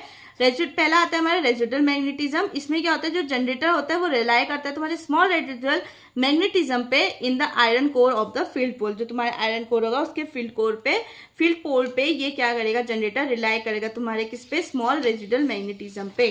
ठीक है, then if no residual magnetism exist, अगर कोई रेजिडुअल मैग्नेटिज्म एग्जिस्ट नहीं करता है तो जो जनरेटर होगा वो बिल्डअप नहीं लेगा। ठीक है, किस पे, वोल्टेज पे। Then initial EMF generation, as the rotor starts rotating, जैसे तुम्हारा रोटर स्टार्ट करेगा रोटेट करना, residual magnetism induces as small EMF in the armature. तो जो तुम्हारा रेजिडुअल मैग्नेटिज्म होगा वो इंड्यूस करेगा small EMF in the armature. This EMF is fed back, ये ईएमएफ कैसे फेड बैक होता है तुम्हारे फील्ड वाइंडिंग पे, कैसे, उसकी स्ट्रेंथनिंग द मैग्नेटिक फील्ड। तो ये तुम्हारा क्या फेड करता है, तुम्हारी फील्ड वाइंडिंग को फेड करता है, किससे, उसके मैग्नेटिक फील्ड को स्ट्रेंथन करके। ठीक है, फिर आता है तुम्हारा फील्ड फ्लक्स इंक्रीज। तुम्हारा फील्ड फ्लक्स क्या होगा, इंक्रीज होगा। तो फील्ड करंट इंक्रीजेस, जो तुम्हारा फील्ड करंट होगा वो इंक्रीज होगा, जिससे कि तुम्हारा हायर फ्लक्स आएगा, जो कि तुम्हारा क्या इंड्यूस करेगा, हायर आर्मेचर वोल्टेज को इंड्यूस करेगा। ठीक है, फिर आता है तुम्हारा self sustaining voltage growth. Self sustaining कैसे होगा, this feedback continues until the generator reaches it's steady state voltage. तो ये फीडबैक कंटिन्यू रहता है तुम्हारा कब तक, जब तक तुम्हारा जनरेटर स्टेडी स्टेट पे ना पहुंच जाए वोल्टेज की, जिसे हम सैचुरेशन भी कहते हैं तुम्हारे मैग्नेटिक कोर और सर्किट रेजिस्टेंस का। ठीक है, फिर लास्ट है तुम्हारा voltage stabilisation. The generator stabilises at an operating voltage depending on the field resistance and armature characteristic. तो जो जनरेटर होता है वो क्या स्टेबलाइज करेगा, तुम्हारा ऑपरेटिंग वोल्टेज पे स्टेबलाइज करेगा, जो कि किस पे डिपेंड कर रहा होगा, तुम्हारे फील्ड रेजिस्टेंस और आर्मेचर कैरेक्टरिस्टिक्स पे। If the field resistance is too high, अगर फील्ड रेजिस्टेंस बहुत ज्यादा हाई है तो वोल्टेज क्या करेगा, बिल्डअप नहीं लेगा प्रॉपरली। ठीक है, वोल्टेज का जो बिल्डअप होगा वो प्रॉपरली नहीं लिया जाएगा। So that's it for unit 5। We are done with unit 5 questions. Important questions है, हर एक क्वेश्चंस को डिटेल में हमने स्टडी करा है।